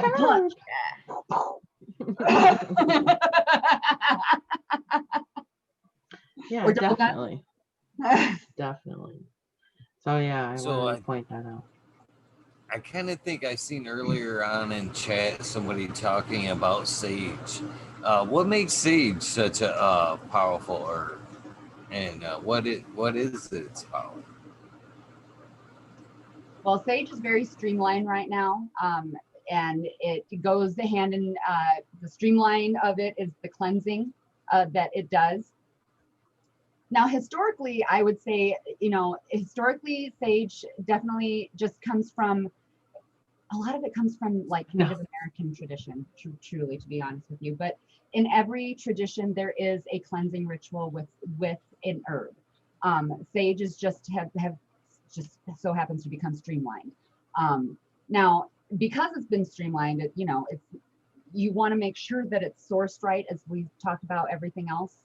If you know you're buying it publicly or what have you, or grow it yourself and make your own bundles. You know, that's something that I intend to do actually when I get to my destination and able to grow and have them in for everything. So, but it is your cleansing herb that when you do sage, such as Cheech is doing right now, I, for one, love the scent of sage.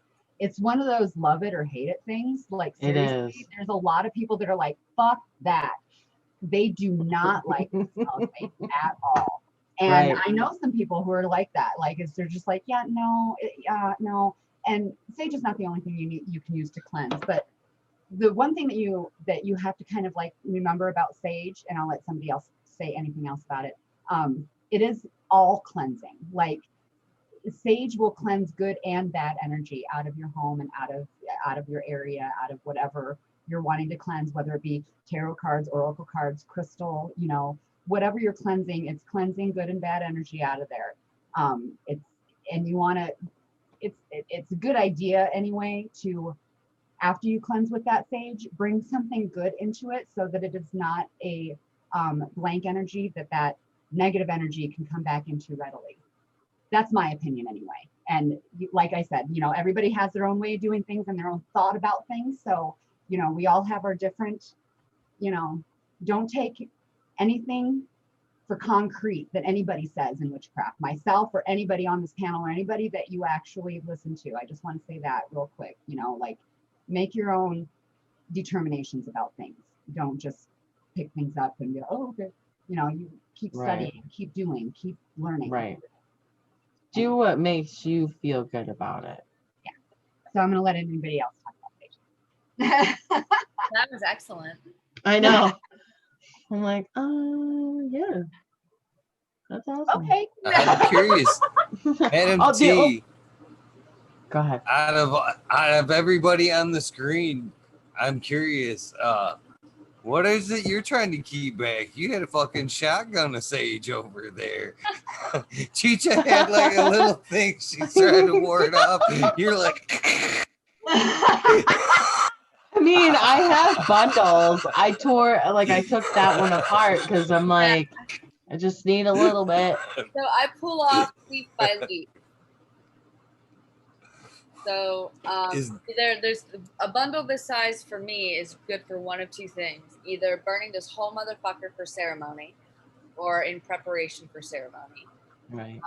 or taking it apart, leaf by leaf, and actually burning that. Yeah, that's kind of what I did. Right. Yeah. Like, here's a bigger chunk. Here, I mean, actually, for example, something that is important to state about sage, the indigenous people have a ceremony in which, and a lot of people I'm sure have heard the term, they smudge. That is a certain ritual that is specific to indigenous peoples. So when I use sage, I make sure that, I use the terminology like I'm doing a smoke cleansing, or I'm using sage to cleanse, because I physically, I cannot smudge. So it's just kind of one of those things to kind of just be aware of, that, and be respectful of other cultures. That's one way of doing that. I was just curious. I was just wondering because it was, the biggest one on the screen. I was just wondering because I know can be used to ward bad things away. I just didn't know, maybe. Ready to bat swing that shit. Oh, and the other extremely important thing is if you are going to do any type of smoke cleanse, and you don't have to use just sage, you can use cedar, juniper, all different kinds, mugwort. It all depends on what you want to achieve. Palo Santo, you should always have a window, a door, or if you have a fireplace, have the flue open so that the energy has some place to escape to. Because then you have otherwise you're just the like mixing energies. Yeah, it's like chaotic. What you fucking do. Yeah, right. Exactly. I mean, just think about like just something that is trying to get away from something and has nowhere to go. It's just like it's going around in a goddamn circle. You're not fucking getting rid of anything. You're just making a smoky room, and your fucking little fire alarm's gonna go off pretty soon. Yeah. Yeah, that's the other thing. And yes, that's safety reasons as well. You want to make sure that you're burning your sage over something that is fireproof, so that you don't have fucking embers falling all over the place and fucking possibly lighting something on fire. You just want to be safe about it. One of those things is when you cleanse, it's always important to kind of, at least again in my opinion, to start on the furthest away from wherever you're wanting the energy to escape from, right? It's like sweeping a room. You don't want to start in the front when you're going to sweep over what you just swept over, right? So you want to start in the furthest area of your house, and you want to, and this is up for debate upon witchery and things like that, and witches and what they want to do is, based off, a direction or whatever, that's completely your discretion. But it is important to start at least at the far part of a room so that you can cleanse it completely. And if you have a 2-3 story or whatever, you want to get that basement out, and then you want that top floor out, and then you want to get that main floor out, because you don't want to miss anything, right? You don't want to miss anything, and you don't want to chase things back. So you want to make sure you're covering all your areas. And in succession, 222. Go out the goddamn window. I just looked over and it's 222. And this is, you talked about fate earlier on and how, things are, sometimes meant to be drawn together. Numbers for me, it's been at least 1.5 years, 2 years. I was speaking with Chicha about this a little bit, but, a group always helps. but I need help with this because I need to figure out what the fuck's going on. I have been seeing these angel numbers all the time, not just one, but I mean they are frequent and frequently.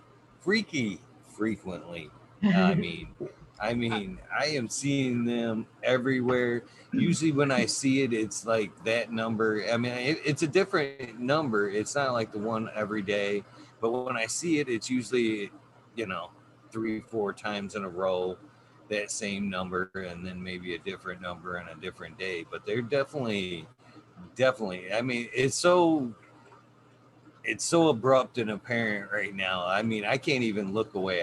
It's been so strong the last year that there's no way there's coincidence. So I need help trying to figure out what this shit is telling me, because obviously something's trying to tell me to look in directions, and I'm like blindly probably missing opportunities when I should be looking. Okay, so 222 actually means trust what feels peaceful and balance and an omen of flourish relationships. So, I So mean, generally, when you do see angel numbers, certain numbers do have meanings, and that's what Chicha just looked up. So yeah, that's very interesting. You want to see if you resonate with that at all, I would say. But also, I would say, like, you also want to think on what kind of a path or what is going on inside of yourself currently anyway, while you are seeing these numbers. Like, it is Right. very important to Yes. look to stop and not say, damn, there's that goddamn number again. What the fuck? Like, stop and be Right. like, what the hell was I just thinking about? And Or- and go back to it. And that's the universe slapped me upside the fucking head, is what that is. If you're seeing them all the time and that apparent, that's the universe saying, Or you're asking and we're showing you and we're telling you and you're not listening. So here, we're just going to throw it right in your face because you obviously are not seeing it or you're not taking it. yeah. But it's important to think about what you are going through, what you're maybe seeking answers on anyway. You know, a 222 is not always going to mean exactly what the 222 is going to mean for everybody else, or a general meaning of it. That's why it's important to think about what is going on when you're seeing these numbers as well. Right. So based on that, you can kind of figure out maybe what they're trying to tell you a little bit. and it could be what something's that's going on with your internal climate, or it could be literally your external environment that you're in. Right. Like I would say, like if you're walking down a street and there's a construction sign and all of a sudden it flashes 222 or whatever number it may be, like that would prompt me more to look at my surroundings than it would like my internal climate. Right. Yeah. Yep. Exactly. And can I just add that this is the universe slapping me in the fucking face, because recently I have unbelievably connected with my twin flame, and that's that. And our number we've discovered and is 22. And the fact that you have put 222 right in front of me on this channel, you know, it's like, it's just kind of one of those by the universe again saying, oh, this is the way to go, babe. You got it. You're on the right track. Right. Right. Because that's currently what I'm doing, and what my life is right now is being in this amazing place and knowing exactly where I'm going. And that too is telling me that's exactly where I'm supposed to be. So that's why I say it's based on what you're doing right now and what's going on in your life. Right. I can't remember who it was now, but they asked what 444 was. Whatever That's another one I see a lot. Whatever you're working on will contribute to your happiness. Stay the course and enjoy the process. Enjoy this process, Eagle. Eagle's we love it. Good vibe after You know, we love it. Enjoy this that's process. That's funny you bring it up like that, Chicha, because it's when I see the 4s, it's always in conjunction with this show or this project is usually when I can see the 4s. That's awesome. I know, you had some rough patches last couple of weeks or whatever, but but that's part of this process. Just enjoy it. We love it. It gets We love whatever this show. that age old saying, whatever doesn't kill you makes you stronger. It's like it kind of goes for everything. Not to say this is going to kill you or anything like that, but Right. we go through lessons that make us stronger in ourselves and what we're doing and what we know our path is going to be. Like, it just solidifies things when we go through things in the direction that we're supposed to be in. So I wanted to say I actually have an app that I use. It's called Universe Translator, and it has angel numbers. And like the fucking green screen thing. It's got like angel numbers and animal signs and what the fuck is the other one? Personal signs. I don't even know what that is. I've never even been in that one. But it's a really cool app especially if it's something that you think you might use a lot. This is what it looks like. It's the U. Right there. Can you see it? God damn it. Oh, yep. Green screen problems. But if you're if you're interested in like having something to kind of refer to app wise, that's something that I've had for quite a while, and I actually forget I have it, but it's something to just like on the fly be like, oh yeah, what's this? Right. And, yeah, it's got kind of maybe not everything in there, but it has a fucking lot. So right. But you can also use different things to get different meanings of things too, because a lot of other things have different meanings. So well, like 1111, I've seen a lot of people say that they've seen 1111 a lot. This is an instant manifestation number. Focus only on the thoughts and energy that you would like to take it into your future. Or into your future. 1111 is a big one too, because if you break it down, it's 22.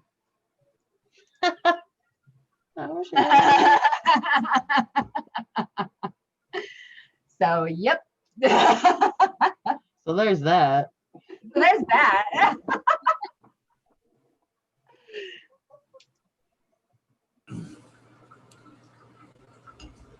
So, I fucking brain farted there. Sorry. That's all right. Trying to see if, like, I'm just trying to, find all the numbers. So if anybody's curious, send. I'm looking them up. Ooh, 420. Yeah, that's a good one. I knew there would be like one stoner in chat going, I see Twisted, of 420 course. everywhere. That was the first one I seen. Twisted, of course. Shout out. I gotta open it back up. Bob asked a good question that we kind of touched on earlier. He said, do you think if you receive a crystal or stone, you can also receive the bad energy, if any, from where it came from? And we were like, yes. So, that energy is possible to transfer, but if you cleanse the object, like if your living space is protected, like either like somehow protected energetically, then you can bring the crystal into your space and cleanse it. But I would definitely find a means of protecting your space energetically if it's not already protected. Hell yeah. 420, angel number 420 symbolizes faith in yourself, your guardian angels, and your romantic partner. It is time that you put positive energy into achieving a position in your dream profession. Your ideal career is just around the corner. Open your heart and realize the opportunities in your life and that come when you follow your intuition. So there's that. Nice. I like that one. I see 420 a lot, so I like that one. Never really looked it up. I've always just been the stoner, but like right? 420, it means I'm a good fucking stoner. I'll be at work. It's my favorite time. It's time to smoke the fuck up. That's what it means. God, I use my job so fast. So, how accurate are our signs? Like zodiac signs, or we're talking signs like that. Zodiac signs, and I guess one before we get into that. what do you guys think of? Wasn't it not so long ago they tried to like introduce a new sign? There was like a 13. Yeah.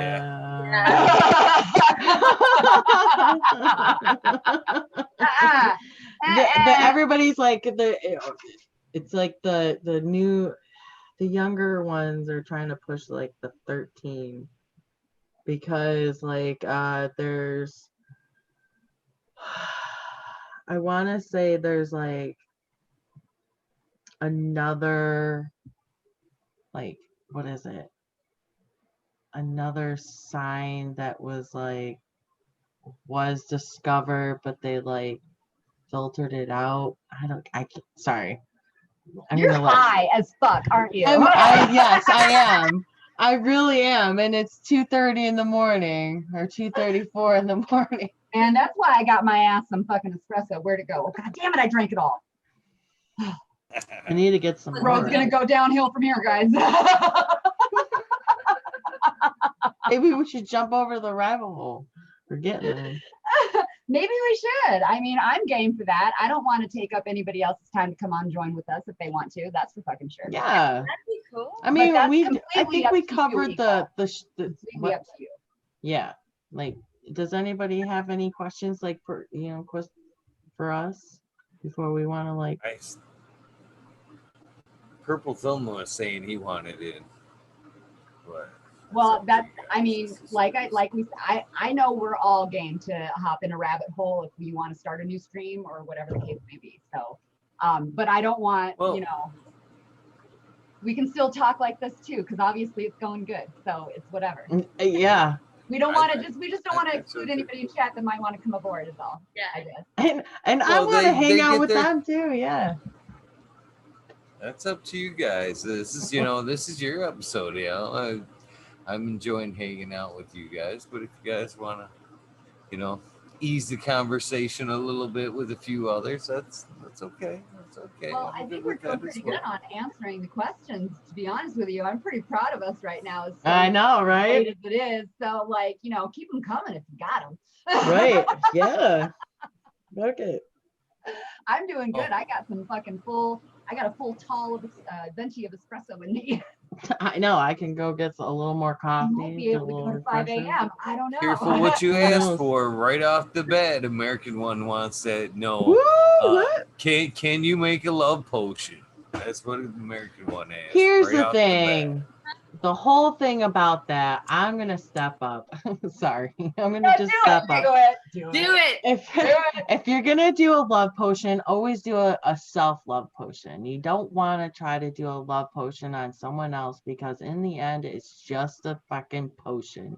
You're always gonna have to keep on putting them under a spell, and why would you want to do that? So if you're gonna make a love potion, do it for self-love. Never ever start a relationship with a hostage situation. I love her. Exactly. She always says that. Ever start a relationship with a hostage situation. Because that's kind of what it is, though. It's exhausting. Yeah. Exhausting. Guys, because that self-love is going to draw in the love that you deserve, not the love you're trying to get. Because the trying to get love is the love that is not seeing you. Because you're trying to get yeah. So you're trying to alter it's obviously not meant for you, and if it does come back naturally, then cool beans, right? Well, but don't make it come back unnaturally, because like Chicha said, that's just work. That's work. Yeah. That is another heartbreak waiting to happen. Here's the thing, like about relationships. I mean, like you shouldn't have to like force someone to be with you. So that's the same thing with the love potion. You're forcing someone to be someone. Love is supposed to just coincide. You're supposed to build together. I mean, at least that's my aspect of it. I mean, so that's why I always recommend to not do that. But if you're going to do a self-love, I'm game. All for it, for sure. For sure. You gotta love yourself first. If you don't love yourself, then who the fuck you gonna love? Fuck yeah, exactly. Exactly. And especially if, if someone can see that you have, you love yourself and respect yourself, and they're going to see that, hopefully. Yes.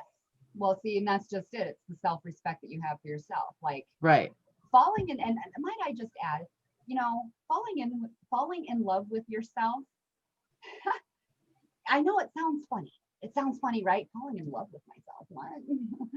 Yeah. Well, yeah, fucking do Hell it. yeah. Fuck yeah. It's awesome. Amazing. Fucking awesome. I take myself on dates.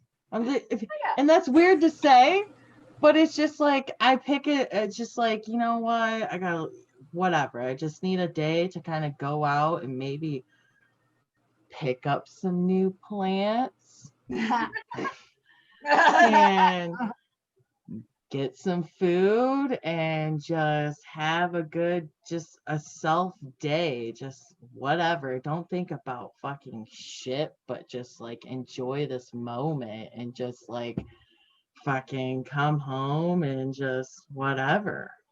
Yeah. There was one time I took myself on a date and I got like $30 off of what I bought. And I was like, that's sweet. Like, I don't Hell know. yeah. Like self-love could be just, doing something like that, or just like a bath or a shower, or eating something that you truly love, or just like fucking doing nothing, just like anything to just like that you enjoy, to just, oh my gosh. Might I add, who doesn't love a mouth orgasm? Huh? Who doesn't love a mouth orgasm? Like the best thing, like, oh. You're gonna have to explain that potentially. I mean, when you have I'm the sure most shit's amazing rolling. dish. I mean, you could take that as you will, I guess. It's so good. It's like the It's best. your self-love, right? It's self-love. It's self-love. Self-love ritual. I am sitting over here just dying, thinking to myself, well, is there a potion that it's not a hostage situation, totally self-love, but, some kind of spell that I could love myself to the point of just complete exhaustion? Why would you want to do that? Oh shit. That's exhausting and a lot of work. That's why a lot of times, we just do it like. Eagle, I will tell you this. There is a tincture, Damiana flower, and it is like the aphrodisiac herb. So there you go. There you go. Oil girl over here.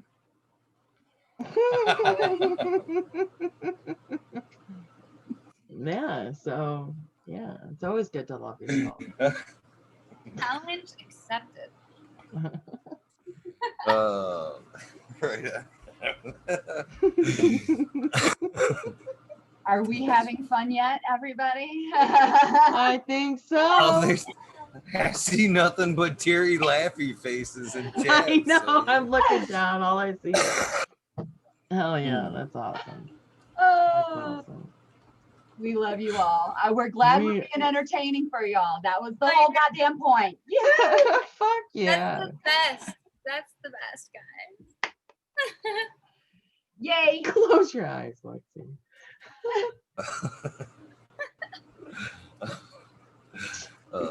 Cheers, everybody. Cheers. Yes. Oh shit. Am I ready? I'm gonna have to throw in the dab song just because I don't have like a bowl ready. I have to like either roll one or take a dab. So well, I'll pack a sneaking in the freshie. dab song. We'll just pick it up My there. face hurts right now, John.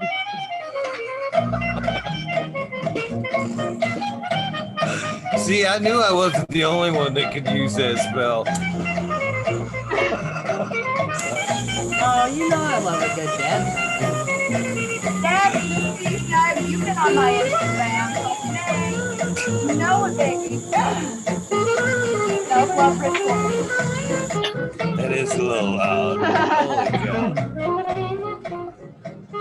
Cheers, everybody. I like it loud. It's fun.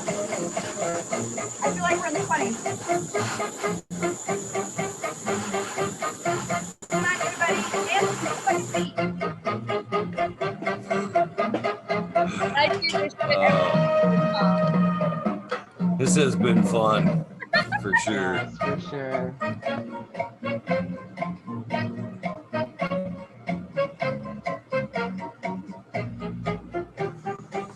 Holy cow, 72 watts and currently at almost 3 in the morning.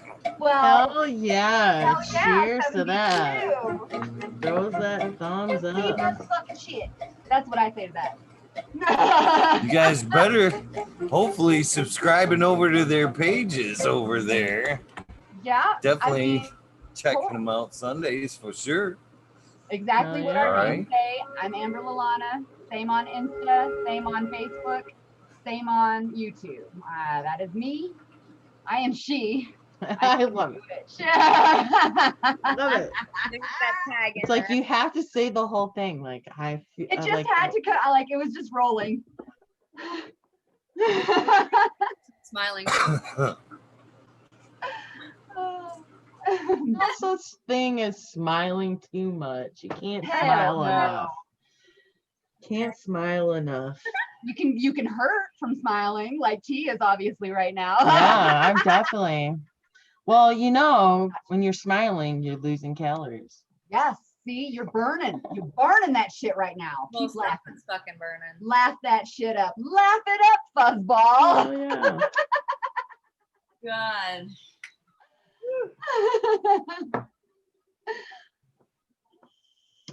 All right, you know that dab song went and I didn't even take a goddamn dab. So let's hop on Yeah. that train.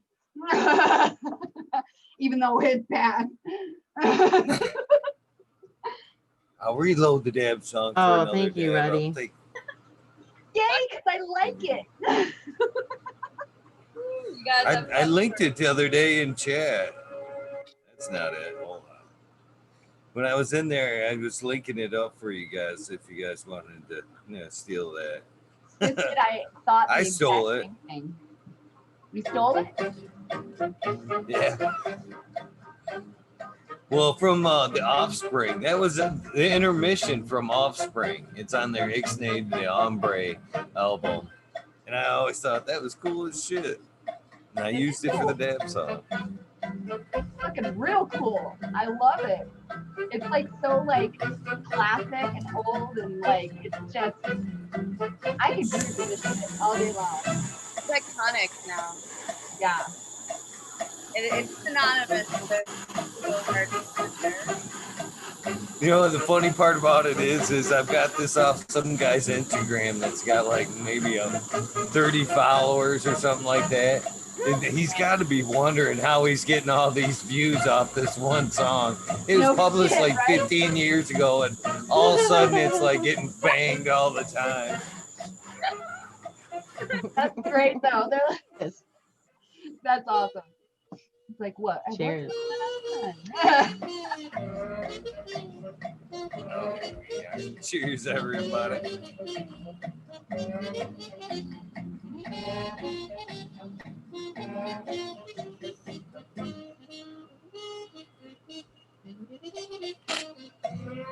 First, you take your bath.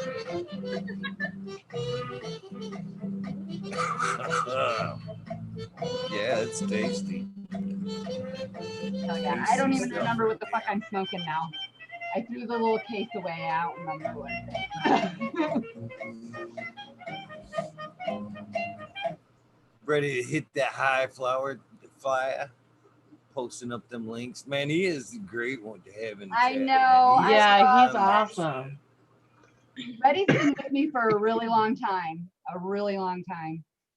He's an OG for real right there. I've never had a hype man before. That's cool as shit. I didn't realize he was such a hype man until recently. I was like, look at thanks, Reddy. Love you. Oh, me neither. You know, they have that, you know, what the fuck is it called? Like stream bots that, you know, usually in some chats, you know, goes through and suggests stuff like that. I'm like, who needs, what is it, Streamlabs? I'm like, who needs a Oh. fucking Streamlabs when we got the fucking ready to hit the hot fire? He's more on it than Streamlabs would ever fucking be. So fucking, he's a great wrench right there. He's been fucking Yeah, ever he's since I gave him a awesome. wrench. I was like, man, that was a good one right there. Hell Damn. yeah. And that's just it. It's like, it's definitely, see, a lot of us in the community give wrenches to everybody because we do a lot of sharing, we do a lot of growing and a lot of like drop your links type of stuff. And you have to have a wrench to do that. So we give a lot of wrenches out. But I do enjoy your show where you have specific people to have wrenches. It's a kind of refreshing to see because, it's like you have those certain people that, kind of like take care of you and they're going to take care of you because there's a reason why they got a wrench. Not everybody gets a wrench and you respect the wrench, type of thing. So not to say they don't respect the wrenches I give out because I love everybody and I am so thankful that I am very well respected in the community and I love you guys so much and I'm so appreciative of that. But yeah. Did I have a point? It's funny Yeah. because I've noticed that in your guys' community. I think I've actually seen that happen in another. I think the other day at Grandmaster level, I think that's something else they've started to kind of take on over there. I've seen a lot of wrenches in a few chats, but in my case, that's different. But it's weird because I'm more from like old school, old chat like forum communities. Okay. You know what I mean? Say like websites where you like that, and there's only in them type of forums and chat. There's only like a couple of moderators, or wrenches that would run things and clean house. So for me, and it's not necessarily. I'm not usually accustomed to tons of wrenches running around. It's usually just the trusted few that clean house when they need be. But yeah, I would respect your guys' method. I mean, it makes good sense.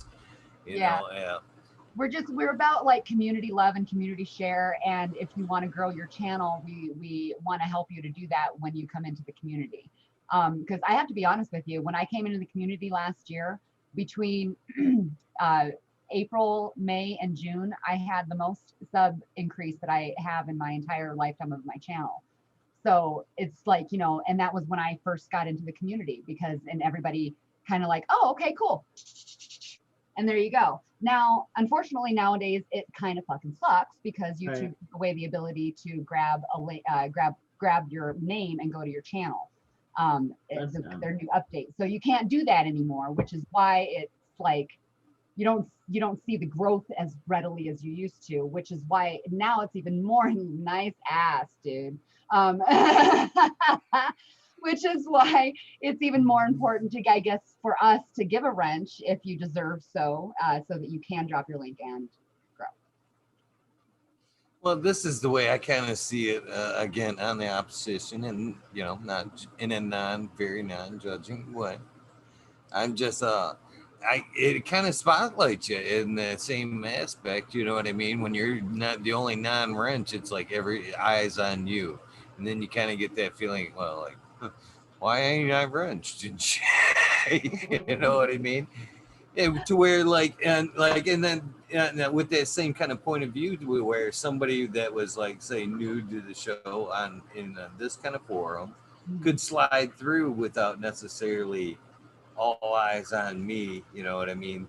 Test their feet in the water without necessarily being, both ways are good. Both ways are good. It's just different ways of looking at it. Yeah, exactly. It's just, there's like, little pro-con thingies and, you can definitely, but it's just different ways to do things. And I hate, it's one of them things though. For our community either. So that's just kind of like how I see it. So don't like take my word for however. Damn it, you've done planted a seed though. You've planted the seed. Now I guarantee everybody in chat's like, well, fucking, they're right. Why don't I have a wrench? Why can't I? I'm sorry. She's right. We should all be wrenched. I was just messing around that one day. It's a show and not a grow show. you know? Right. Yeah. Yeah. I'm a poet and I didn't know it. That's awesome. So it's different, you know? Yeah. Different. Cheetah, you got one out of sheer concern. Really. I was just, I mean, it was I just think funny. you watched shit go down and you were like, man, nobody did anything, damn it. Why don't I have a wrench? I was like, you know what? She should have a wrench. Well, it was funny because Twisted was all like, well, you know, you don't need a wrench, you know, whatever. And I was going to comment like, yeah. And then all of a sudden I comment and it was like, oh, okay, sweet. Thanks. All right. But that's funny. It's funny that you say that you give certain people like wrenches, because when I first like entered the whole talking shit with Eagle, I kind of noticed that. And I was like, that's why when you contacted me, I was like, so do you have like some kind of like platform that you do? Like whatever. And you're like, no, I just pretty much wing it. And I was like, okay, so we pretty much wing it too. So this is gonna work out. So it's funny. Definitely funny. But yes, thank you. Thank you for my wrench. By the way. Most So I of the didn't ones that do create have the a wrenches though are like day oneers within the first week.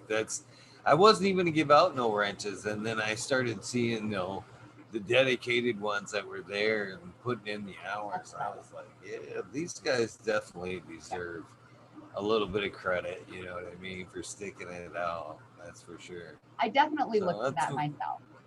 Yeah. Right. Like I don't Hey. just wrench up immediately unless like lately, like Chicha knows that, you know, the people in your chat have come over. So she's like, oh yeah, these people are good. These people are good. She knows Yeah. that right away. So she's letting me know they're good. But I definitely don't give people wrenches right away, because I do have like some stupid ass people come in. And, you know, if they're just going to come in right away, you know, it's just, you know, they're taken care of by everybody in chat, or Right. whoever in chat. They're taken care of pretty quickly. But That's why that one night I was like, hey. So I'm setting myself up for a clear kick in the nuts here.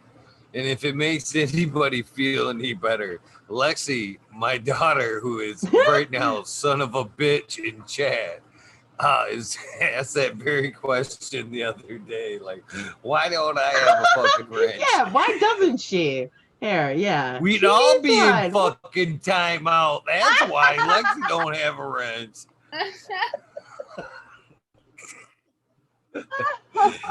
I tried, Lexi. I tried. That's fucking hilarious. She would have me in time. I would be in timeout. Yes. You'd be like, what happened to Eagle? I wouldn't even be able to comment my own chats. And she'd be like, no. It's not your show anymore.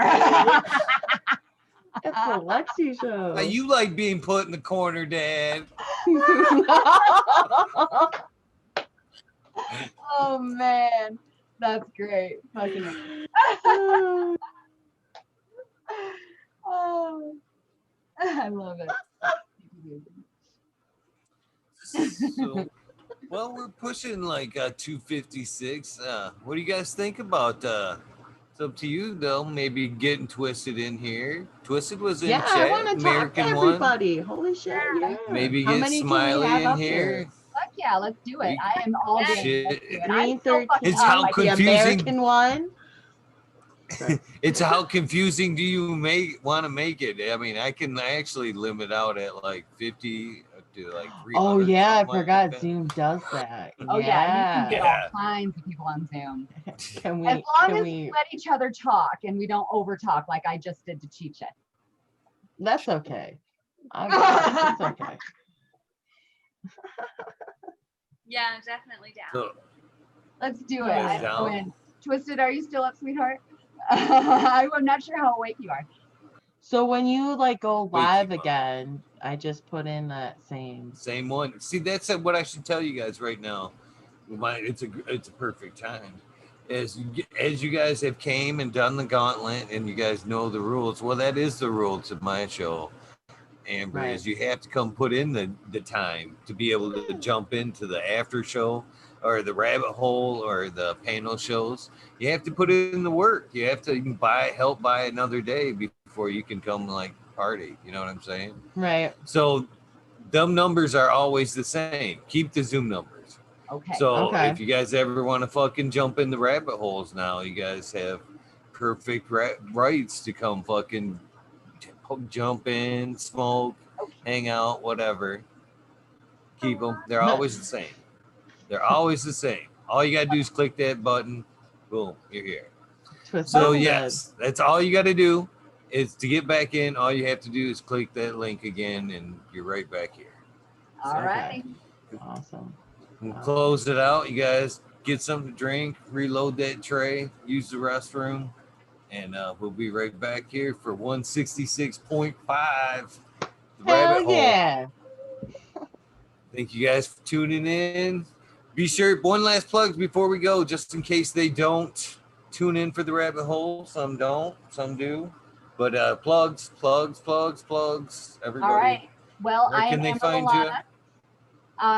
You will find Witchy Weekends and all of us gathering on Sundays, 4-ish Eastern time on my channel. Check it out, Amber Lalana. You will find links there to Facebook groups and Witchy Weekend groups and Instagrams and whatnots and whatevers. And we hope to see you on fucking Sundays.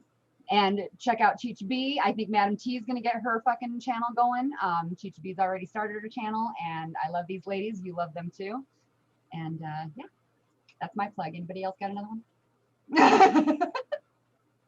Instagrams. You covered the Instagrams, all that good stuff. Yes, Didn't mean to I'm cut Amber you off, Lalana TJ. everywhere.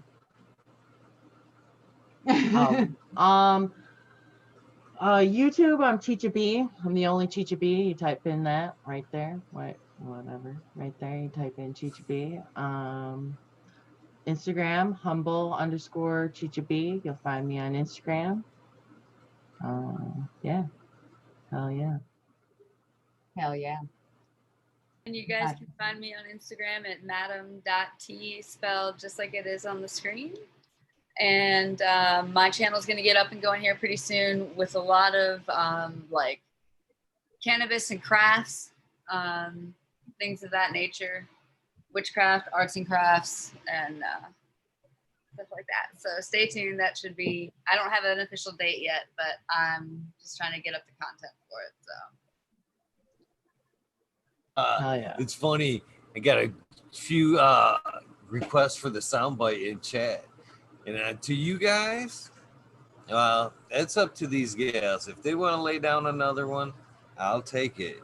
But for you guys that are hollering for the soundbite, you guys missed. They nailed a 4-person soundbite perfect earlier in the show. So tattletale, nana nana boo boo, that you just told on yourself. You weren't watching earlier. Otherwise, you would have seen the soundbite.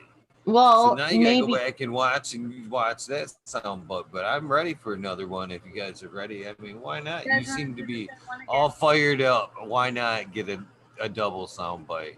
One more time, ladies. You guys One ready? more time. All right, let's see if we can get this. Woo! Here we go. I'm Amber Lalana. I'm Chicha B. I'm Madam T. We are Canna Coven members. We are Witchy Weekends. And we're fucking talking shit with Eagle. Can we redo that? Yeah. I knew it. I fucking knew it. I was like, it's too good to be true to do this twice like that. Man. Okay, one more time. I'll go quicker this time. I paused. I'm Amber. Don't pause. Oh, sorry. Damn it. Sorry. Bad.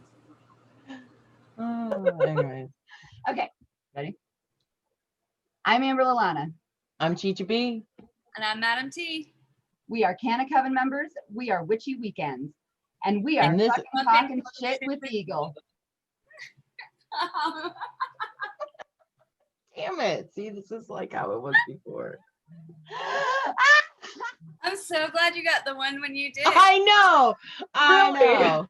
Good fucking call. Do we try again or do we just say c'est la vie? We tried. That's what makes it sound that's what makes a soundbite fun. And that's really what it is too.